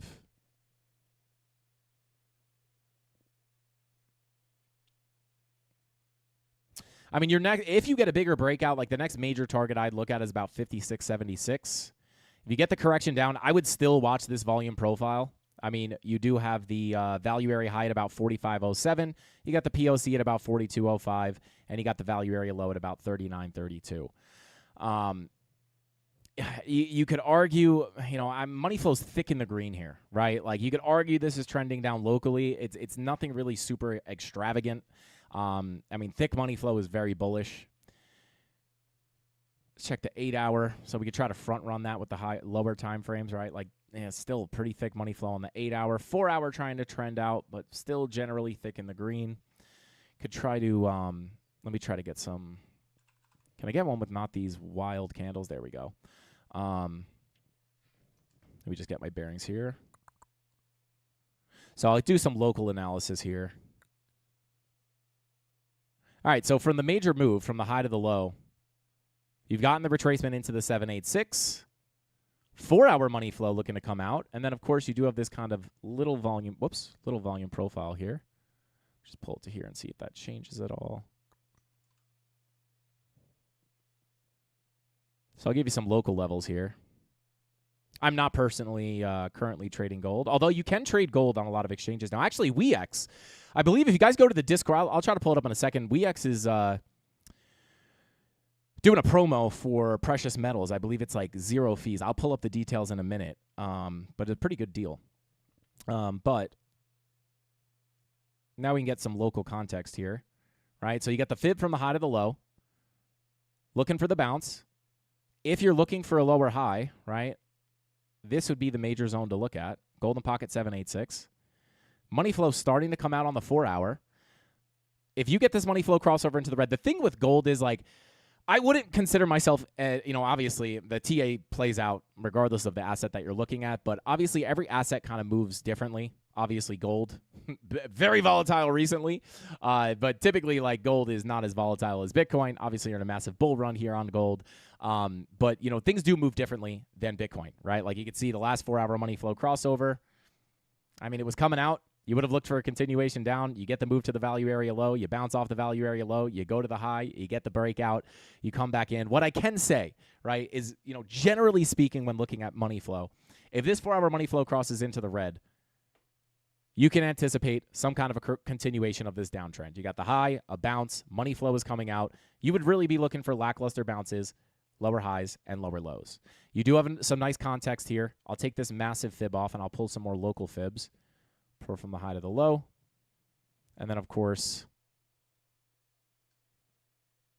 I would probably watch this one first. Give you some local resistance. 52.29 to 52.95. If you put in another high, I would say this is significant resistance to look for a lower high before seeing a lower low and getting accepted into the profile. But from a binary perspective, right, once you get accepted back into this range and you cannot reclaim the POC or the value area high with money flow coming out and it is crossing into the red, you could look for a potential continuation down to the value area low, which sits at about 48.72, right? And if this turns into a big red wave, could be even more of a breakout or breakdown and continuation lower of that trend. So you got your money flow just came back into the green. But generally, money flow is trending out. I'd be interested in looking for lower highs and lower lows. Again, I am not a gold trader. And we are obviously in a massively bullish environment for gold. So obviously you would want to be a little bit cautious with the shorts. But locally here, this would be the key levels. Value area sitting between value area high sitting at 50,083. POC sitting at 50,057. Value area low sitting at 48.75. And you can see it's respected. Holding on top of the POC value area high, right? So this is support. Once you break down below this level, because money flow is coming out on the 4 hour, lose this, you could get a continuation down, whether you get the retracement or not, right? Lose this, can't reclaim it. I'd look for the high probability rotation of the value area low. So there you go. A little bit of gold sauce. Yo, shout out to Dave Digital said Vegas is the kind of guy to check his zipper when Frankie says close your shorts. Oh, man. I was going to tell a funny story. I'm going to say it. I won't say who it was, obviously. Not, I don't know, and no one would know him. Someone in my personal life, hilarious story. He worked in New York City, and he was walking from, like, one place to another. I guess he was going to get lunch. I don't remember where he was going. But he, I don't know. He was on his way to work.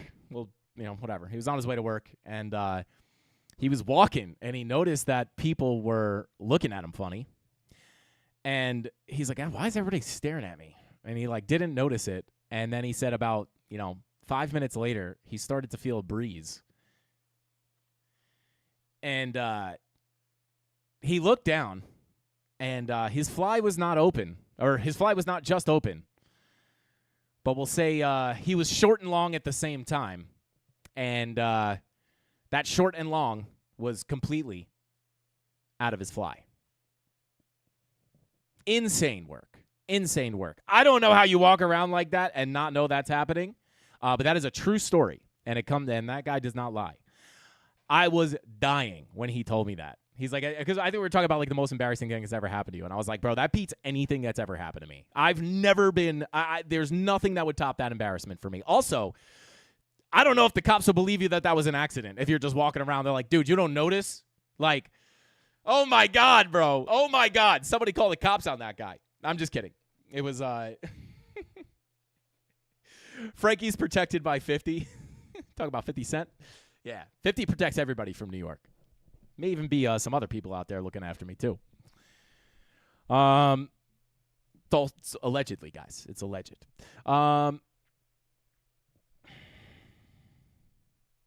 Vegas says, Dave is the kind of guy that to make sounds and blink when turning left and right on the street. Hopefully his zipper's closed. It's like, that's his directional. All right, that's it, guys. That's it. We're getting out of hand here. We're getting out of hand. It's enough of other people's embarrassing stories. Yeah, put away that yam, Sackboy. Oh my God. I know because I'd be tripping over it. Shout out to Golden Child. That's the winning comment right there. Oh my God. Short and long at the same time. I love Frankie. Shout out to the real K Diggity. Yeah, I guess that would be, if you're short and long at the same time in that case, I guess you'd be about, anyway, I'll stop it there. More stories. I could tell you my most embarrassing story. Maybe at the end. I'll tell you my most embarrassing story. But there you go, guys. There's gold. Oh, and yeah, I'll try to pull up this thing for you guys in If you come to the announcement section of the Discord, you could just like screenshot this. Oh, never mind. Oh, yeah, here it is. WeX promo, 0% fees on gold and silver, 300,000 up for grabs, March 3rd to March 31st, so you got some time to get in there. Trade precious metals with 0 fees and claim your share of massive rewards. New user, you come through, read through all this. I'm not going to bore you guys with this, but if you are trading precious metals out there, you can do it on WeX now. So there you go, offering some nice incentives. Sounds a little drafty. Yeah, maybe a lot drafty. Tony D, do you know who I'm talking? Yeah, I was going to say, he knows who I'm talking about. I'm not just making it up, guys. I'm not just trying to make content here. It was Tony. I'm just kidding. It was not Tony. Do you ever consider candle patterns when doing TA, like a bear flag, for example? Shout out to Crypto King. It is very much not something I trade. I am not a pattern trader. I do identify them, though, right? I'll bring it back to Bitcoin here real quick. And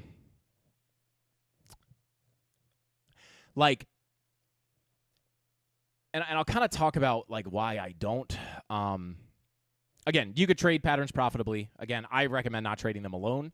But if I see a head and shoulders, an inverse head and shoulders, a cup and handle, I don't really pay attention to cup and handles. But like, yeah, bear flag, I'll identify them. It's just not. It's a very small piece of my analysis. Like a lot of times I don't look at them at all. But yeah, I mean, like if you have bearish consolidation, like yeah, I could look at that as a bear flag or a bull pennant or bear pennant, whatever it is. It's just not something that I trade off of. And the reason for that is because, again, right, like sometimes I can identify a bull pennant, like even if I see price bullishly consolidating, right?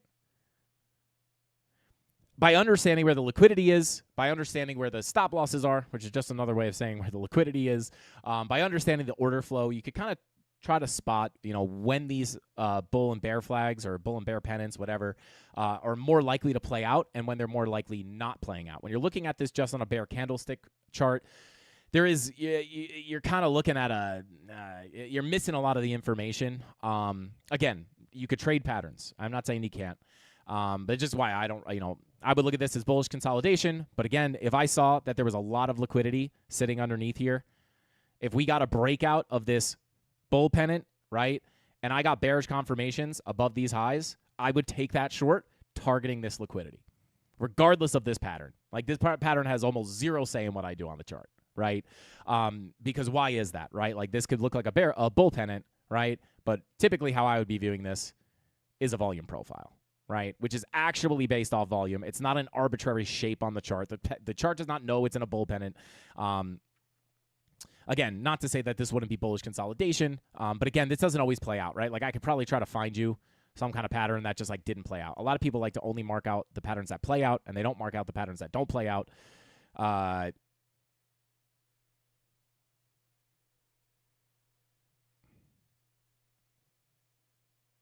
Right, and again, I'm not a pattern trader, so like there's an inverse head and shoulders, target up here, fake out, sweeper, bounce back, rejection, right? I don't know if you'd mark this out. Again, I'm not a pattern expert, but I don't know if you'd mark this out as an inverse head and shoulders. People just kind of like, again, your brain, humans are like innately always looking for patterns, right? So you might be like, oh my God, head and shoulders, right? And again, it's not to say that there aren't ones that play out, right? There sure are ones that play out. And sometimes I do bring them up because it's an easy way to kind of describe price action to people on the show. But again, it's when it comes to trading, it's something that I am almost never making decisions off of. I always point out a very clear case just because, again, I don't look at these very often. But when I do, right, like I am always looking at it in a, I don't even remember where it was. I think it was maybe this one, right? It's like you look at this, again, we're on a high time frame, so it's kind of hard to mark out, but like, I mean, oh my God, bull pennant, sweeper, boom. So you could sometimes, again, I digress, but I do look at them sometimes. I just they hold almost like no weight in my decision making, if that makes sense. I'll draw all the shapes until I find the one that gives the desired outcome. Shout out to Neon Visual. Dave's the type of guy to wait for an Uber at a bus stop. This is where you wait for these things, right? I was just curious if you use them as a fifth confirmation or whatever. Agreed. Yeah, not really. I honestly really just bring it up because I know a lot of people kind of like relate to it because that's like an easy thing to look at. Yeah, I mean, sometimes I'll be like, it's again, never the reason I take the trade, but like, I don't know.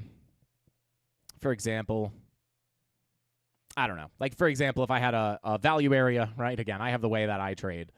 If I get a long down below the value area low and I'm targeting the value area high, you can use it as confluence if someone's like, oh my God, look, you have a head and then whatever, you have your left shoulder. Head and shoulders with a breakout target of this price and it's the value area high. I could say, hey, yeah, that's in line, right? And the technical target. If I do use them, I use them for the technical targets. But yeah, I mean, you can look at that and be like, and it lines up with the head and shoulders. Yeah, sure, you could use that as confluence. I don't have a problem with that.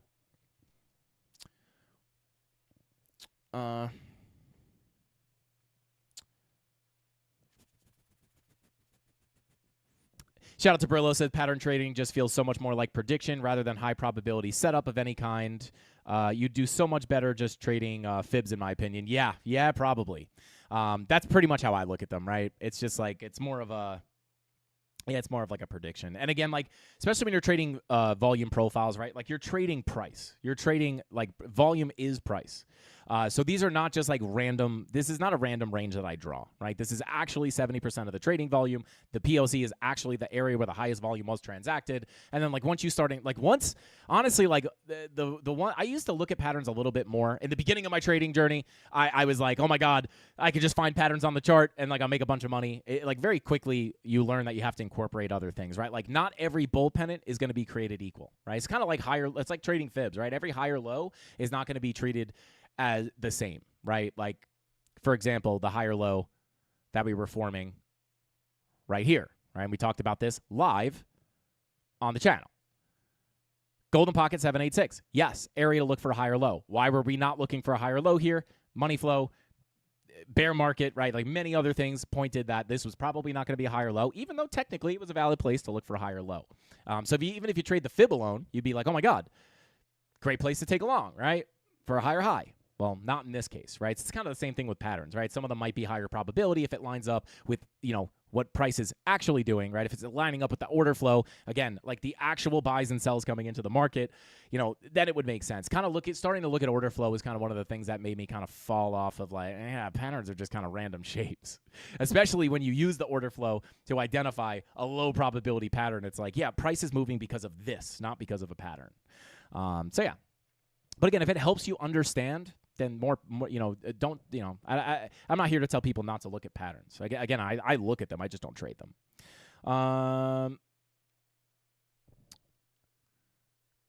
Let's see. What are my top 3 confluences before entering a trade? It depends on the confirmation, right? Like there's situations where I'm not going to look for like the top confirmations I like to see are bullish divergences, SFPs, and probably bullish CVD divergences. I'm not always looking for an SFP, right? I'm only looking for an SFP if I can identify that there's liquidity above or below a low. Then I would look for an SFP, but sometimes I'm not even looking for those, right? So it does depend on what the actual setup looks like, what price action looks like, etc. Hang on one second, guys. The Godfather is calling me. Hey, Dan. Oh, okay. No problem. I'm live right now with the CandleMafia, and can you tell us live how did you sell the top of the bull market, or is it a secret? It's okay. I figured you were gonna say that. They want to know. I figured I'd have you here live. I figured I'd try. Okay, they got to buy your course. Okay, I got you. All right, I'll talk to you later. I'm gonna get back to this. All right, love you, bye. Yo, he literally said buy my course. He goes, it's gonna cost them. They gotta buy my course. Godfather Papa Candles course coming soon. Oh, man. It's funny, man. That's funny. Let's see.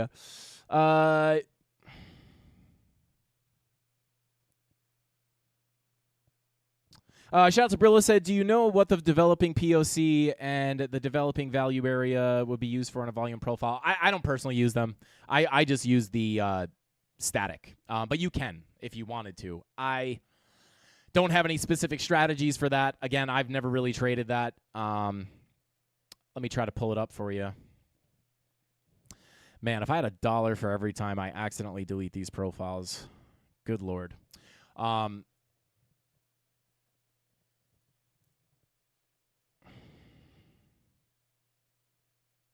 Right, so it's just like, it's kind of like, it's just like what is happening to the POC or the value area high in like real time. Again, I'm not necessarily looking at that. If I hide the...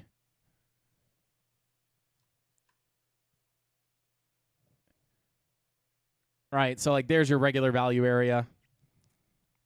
I mean, I guess you got respect here. I don't know. You can look at it. Not something I trade. Obviously, the POC kind of has been staying where it is right now, which obviously isn't shocking. But yeah, it's just kind of, it's almost like a moving average VWAP type situation. Not something that I really look at though. But I guess you could. I don't know. Like, let me make this a little bit easier to see. Again, I don't really have any kind of strategy there, but you're below the developing value area low. You're below the developing value area low. Back into the developing POC. I would treat it the same probably, but it's just kind of like trying to hit a moving target. So I don't do it like that. So there. Yeah, I just used the settings you have, and they are super helpful. Thanks. Yeah, no problem, Brillo. Yeah, let me know if you guys find anything. Yeah, I don't know. I guess you could you look at that. But yeah. Yo, Vegas and Dave Digital going at it in the chat here. Vegas, the type of guy that don't want to be the type of guy no more. Dave started this. Oh, man. Shout out to Vegas Claw, the king of Drake memes. Dave is the type of guy to sit on the toilet with the lid up and call it sports mode. Yo, does anybody sit on the toilet like this?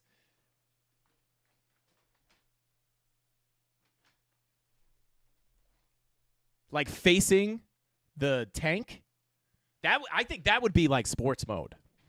That might be low-key comfortable. Hashtag reverse toilet sitters. I'm going to try that. Next time I'm in the bathroom, I'm going to try that. I'm going reverse. Yo, can't wait for the Papa Candles Guru arc. Yo, let's go. Oh, my God. Frankie, do you always put a stop loss? Shout out to David. I always try. I always mean to put a stop loss. If you're asking if I've ever gotten liquidated, the answer is absolutely yes. But yeah, any trade that I take, that like the only time, at least nowadays in the beginning of my journey, obviously I got into trading. I wanted to get rich quick. I just jack up the leverage, put my whole account on a trade, no stop loss. I'd use the liquidation level as my stop loss, and then I would get mad when I lost all my money. I didn't know how to trade. I wasn't making money. I was losing money. I never do that anymore, right? But I have been liquidated after I was profitable, right? But anytime I've gotten liquidated, after I was a terrible trader, it's just always been a stupid mistake, right? It's either I thought I set a stop loss and I didn't, right? Or I set a stop loss and the exchange glitched, right? But I'm always like more inclined to just think like, yeah, I probably just thought I set it. But every time I take a trade, I set the stop loss. But sometimes when I'm live taking the trade, I'll just jump in aggressively, right? Not all the time I'm sitting there and I put in the stop loss beforehand. You should do that. But sometimes I'm on the charts. I'll take a scalp, right? And then the scalp winds up running, and I'm watching the chart, so I don't set my stop loss right away. I'm like, yeah, I'll set the stop in a second. And then it starts running, and I'm like, all right, yeah, I'll be right back. And then I come back, and I'm like liquidated, and I'm like, oh, my God. So anytime I get liquidated at this point, it's just like total execution error. Never am I going, I'm going to take this with no stop loss. It's always the part of the plan. But it happens very rarely, right? Like the last time The last time I was almost liquidated, which was a completely stupid mistake, was right here. I believe it was right here. I missed my liquidation by like literally $2. I was down like almost $20,000. And I came back to the chart. I was going to hold it for a higher low. I don't remember the exact situation. All I know is I thought I had a stop loss set. I didn't have a stop loss. I thought maybe the exchange glitched out. Doesn't matter. It's still my fault, right? I should have double-checked the stop loss. I should have checked in on the trade. I came back to the chart. I was down like $17,000. I showed Mrs. Candles. She's like, what happened? But yeah, I was like, yeah, isn't that crazy? She goes like, well, why don't you close it? I'm like, at this point, it's about to get closed. If it goes down another $3, it's going to close automatically. So I might as well just pray and spray here. And I literally missed liquidation. Was that a good? And then I wound up closing it back up at the top of the range for like, I think $3,000 in profit. Was that a good trade? Absolutely not. Did I make money? Yes. Was it a good trade? Absolutely not. I deserved to get wrecked on that trade. The only reason I did not get liquidated there was because the candle gods decided they did not want to sacrifice me that day. But 99 out of 100 times, they will sacrifice you. I should have gotten liquidated there. And that was just a stupid mistake. I totally deserve to get liquidated there. So there you go. Hopefully that makes sense to you. Frankie's demonstrating. Yo, reverse toilet sitters. Let's go, baby. Let's go. New people tuning in at that very moment. I'm just like hovering over the chair. Like, yo, there's no way this guy can trade. No way. Next time I should pull Femex up before I do that. So they're like, all right, well, this guy looks like a psychopath, but I don't know. He's somehow he's making money.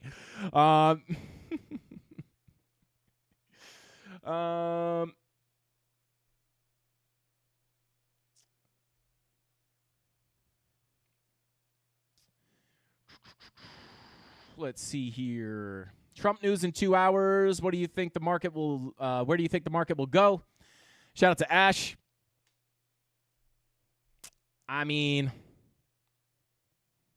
I would never base it. Like, I'm not going to try to predict what he's going to say and predict where price is going to go based off of that.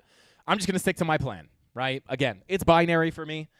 I'm in the long from the low. Let's just mark it out here, right? I won't even. Don't forget to like and subscribe to the stream, guys. If you're a fellow reverse toilet sitter, smash that like button and subscribe to the dang channel. Because who else are you going to sit reverse cowboy? Who else are you going to sit reverse cowboy with on the toilet? Come on. But I'm long from the low, right? So, listen, if he gets up there and it's, he talks and it pumps, right? Well, guess what? Value area high is my next target. Beautiful. If it dumps and it nukes down, right, my short from the high will continue to pay out. I'll get stopped out at break even here. If it breaks the low, I'll get stopped out at break even. Short will continue to pay me. And 9 out of 10 times, guys, I'm in a situation where I would have taken a partial take profit here. Because my entry is so good here, if this is the low, I'm not going to get stopped out. So I'm just going to hold this full position size.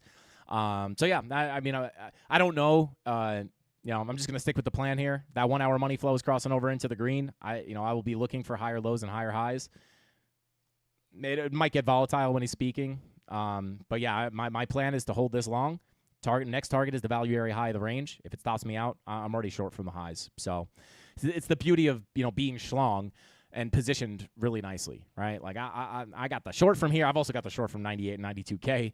But we're long from the low. If it stops me out, I won't lose any money. I'll make more money on the short, and then I'll just look for my next long position, which, depending on what happens down here, this is kind of the last zone to bounce off of before I start to look for new lows at $59,800, which I do prefer, right? I'm not saying it's the highest probability, but I do prefer that personally to pay me out more on the shorts and then, again, go down and print those 2-day bullish divergences and, continue what we are calling hashtag 2026 bottom watch.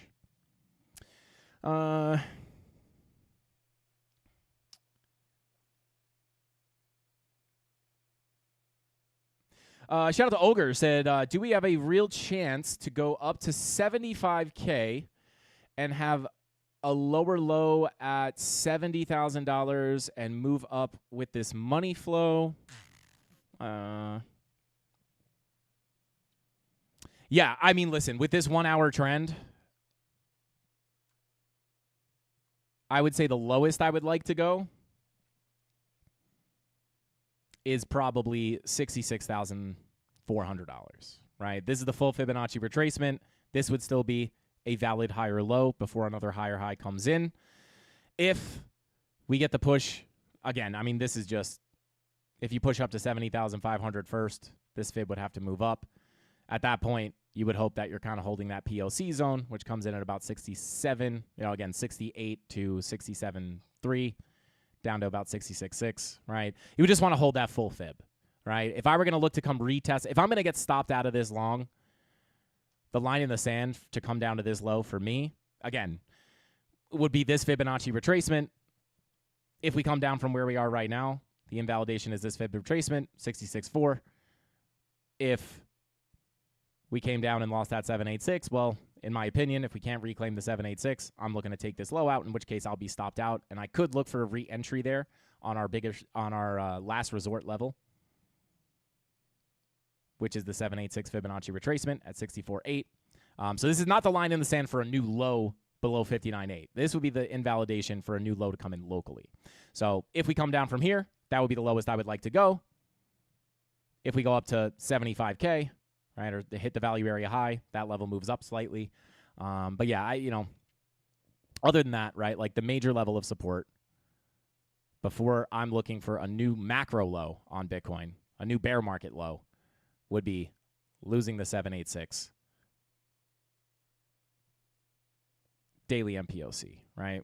We lose this zone below 64.9 and 63.829. At that point, you're not, that invalidates the, whoops.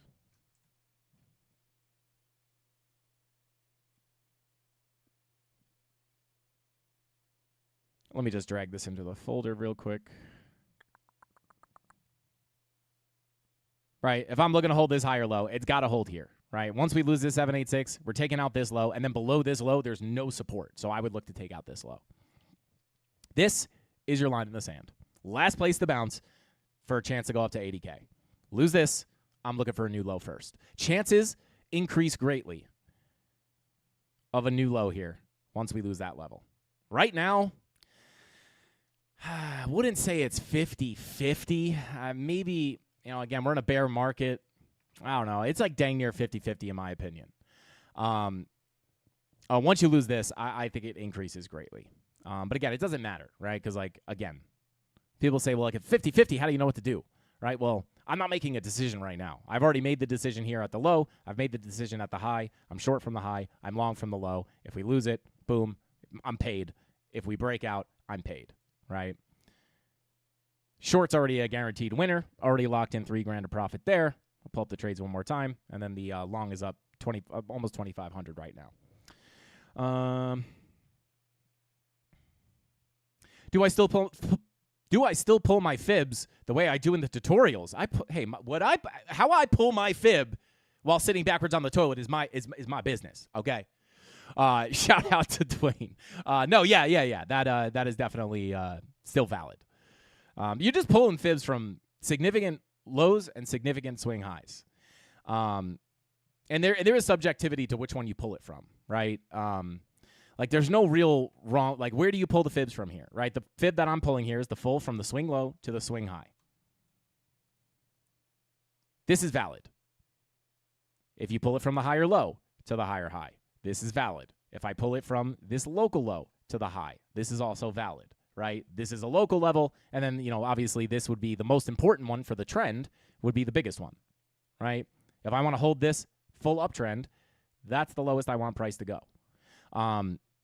So whether you want to look hyper locally or more if you want to wait for the pullback, you might not get this pullback, right?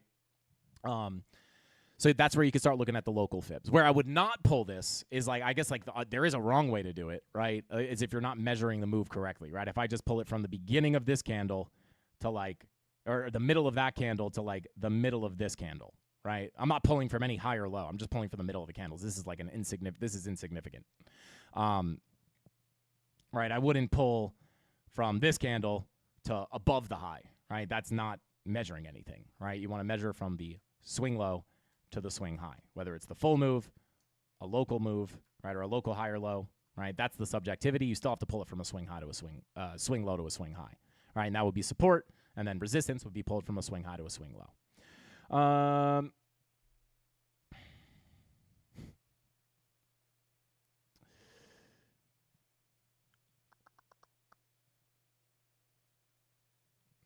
Shout out to Emilion. Says, Frankie, do you have to have different accounts to have longs and shorts open at the same time? In Binance, it invalidates my current position. Yeah, so like on Femex, I think Femex, WeX, and Blowfin all have hedge mode. So you have to, it's not on by default. You have to go into the settings. I don't know how, I don't trade on Binance, so I don't know what it's like on Binance. But on Femex, WeX, and Blowfin, pretty sure they all have hedge mode. You have to go in the settings and then turn on hedge mode. And then that'll allow you to not affect your long when you enter a short. It'll just open up two separate positions.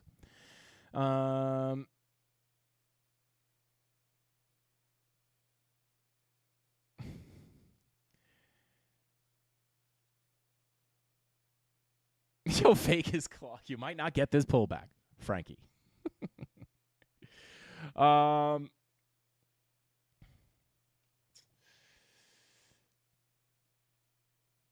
Everything 100x long, no stop loss, charts open. Shout out to Spiky Fish. Vegas, the type of guy that loves it when a 50-year-old man pokes him in the chat. Shout out to Dave. You're not 50. There's no way you're 50, dude. You do not look 50. Are you 50? There's no way you're 50. I don't believe that, Dave. You do not look 50.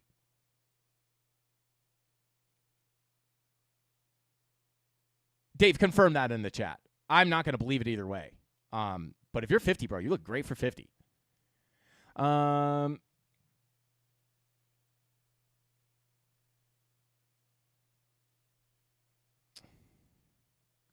No way. Bro, you look awesome for 50, bro.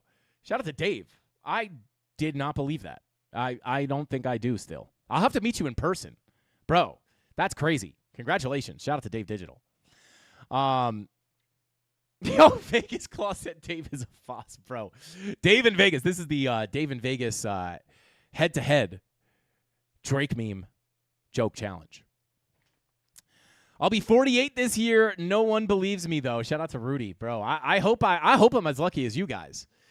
I'm 33. I feel like everyone always thought I was younger. My whole life, people have thought I was younger than I really am. But I feel like, I started hitting 30, and people are like, yeah, I don't know. You're probably like, what, 33? I'm like, dang. Oh, they nailed it. I got to drink more water. Hang on that note, guys. I'm going to drink more water because I really care about looking young. Woo! That was good, fresh, clean, Arctic water. All right, so guys, I think that's all we got for today's live stream. I think I went over everything. I want to try to keep it nice and simple. Again, the line in the sand here, if we get the big drop down, I'll start with this. 1 hour money flow crossover into the green. This would be the indication that the trend can continue. The invalidation of that would be the local Fibonacci retracement, currently sitting at 66,417. This will change if we hit the $70,000 value area. So that would be a key level I would have on the chart. Locally, for the continuation of the uptrend, right? Let me get that back up. Hang on. Right? 1 hour money flow crosses green. Pullbacks are lackluster. Higher lows and higher highs. And that's if you get the full pullback. You might not. But money flow is coming up. And again, we have the 90-minute money flow attempting, right? That's looking a little shady, but attempting to trend to the upside. If you can get that 90-minute to continue up with our daily green dot incoming, I don't know if you're going to print this. You're still a little bit far away, but that's what I would look for. If we get that daily green dot, I'm looking down towards that 90-minute. That 90-minute, that 1 hour money flow is crossing over into the green. That 90-minute might be next. The confluence on the daily green dot could indicate the trend will continue up. The key level to look at for that is right here. If we lose this, 66, 383, that invalidates the idea of the uptrend locally, and I will be looking to very simply come back down to the value area low. I dragged this into the wrong folder. Bear with me.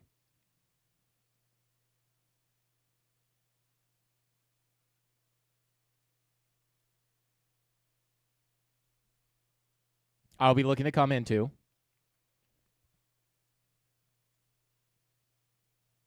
the value area low of the range. This invalidation, this 786 daily MPOC between 64.9 and 63.850 is the invalidation of the overall uptrend, right? Losing this is the line in the sand for the breakdown here to 59.8, right? So, again, other than like the local levels, again, you have your POC underneath you sitting at 68K. That's important support. If we pull back below that, you want to hold the local fib, lose that. I'm looking down here. I'm not personally interested in, I'm long from the low, right? So I'm not really paying attention to the little pullback there. For me, if we come down here and I stop out of the long, I have one more chance to look for the bounce. If I don't get the confirmation and we lose this, I'm looking for lower and my short continues to cook. So I may re-enter the long if we come back down to the value area low, but in my opinion, these are the most important levels to get on the chart.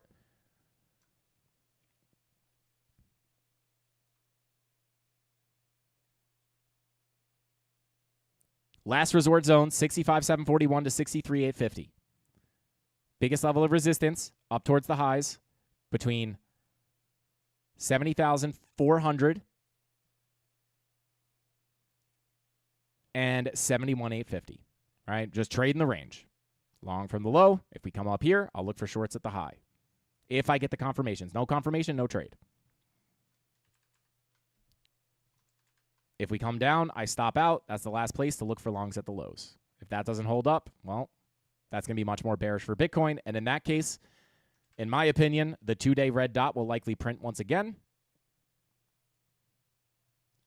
And I would love, to be honest, I'm happy to lose this at break even and have the shorts continue to pay out to print that 2-day bullish divergence. We'll see what happens. I'll keep you guys updated here. Mark off these key levels on your chart. Set the alerts and be ready. And turn on notifications and smash the like button. And don't forget the most important thing. When you sit on that toilet, you sit on it backwards. That's all I got for you guys. Thank you all for tuning in. I appreciate every single one of you. Smash the like button if you sit on the toilet backwards. And shout out to Date Digital. Shout out to Vegas Claw. Hopefully you guys can settle that in the back room peacefully and not call each other Drake memes. Shout out to Rudy. Shout out to Vegas Claw. Shout out to Kodak. Shout out to Crypto King. Shout out to Golden Child. Shout out to Jesse. Lindo, NBA. What is up? He said, yo, Mafia. And last but not least, shout out to Tony D and Emiliano. Thank you guys for tuning in. I appreciate every single one of you. Be safe out there. Use your stop losses. Don't forget to set them like me sometimes. Set those stop losses. Be careful. And Mafia making money, whether price goes up or down. I'm schlong. I'm ready to go. I'm going about my day. If I get stopped out, hey, shorts paying me. If it keep pumping, well, guess what? Already made money on the shorts, and that long will keep cooking. So watch those key levels. Watch that money flow. I'll see you guys tomorrow right here on the Frank Candles YouTube channel. Shout out to the Candle Mafia. I love you guys. That's all I got. Hasta pasta. Frankie Candles out. I'm going to go sit on the toilet backwards. Bing bong. Come on.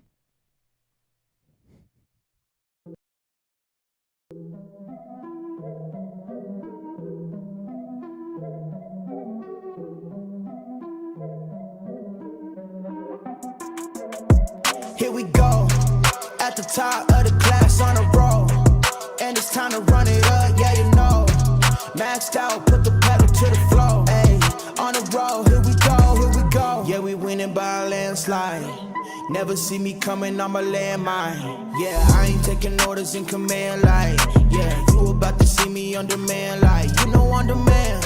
If you ain't know, you about to understand. Yeah, I got the team by my side, right hand. Yeah, take it to a string, you ain't seen it like that. Yeah, and it's the dream, and we coming for the bag. Yeah, and we ain't ever going back now. Future expedited, now we on the fast track now. They won't lend a hand, now they see us on the map now. It's time to act out. Here we go, at the top of the class on a roll, and it's time to run it up, yeah, you know. Maxed out, put the pedal to the floor, ayy, on the road, here we go, yeah, at the top of the class on a roll, ayy, and it's time to run it up, yeah, you know, yeah, maxed out, put the pedal to the floor, yeah, on the road, here we go.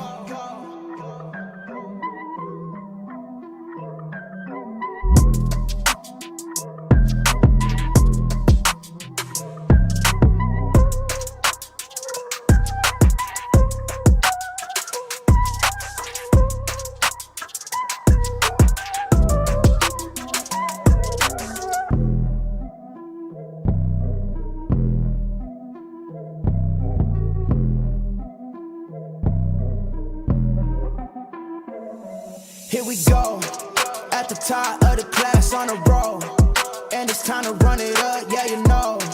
Maxed out, put the pedal to the floor.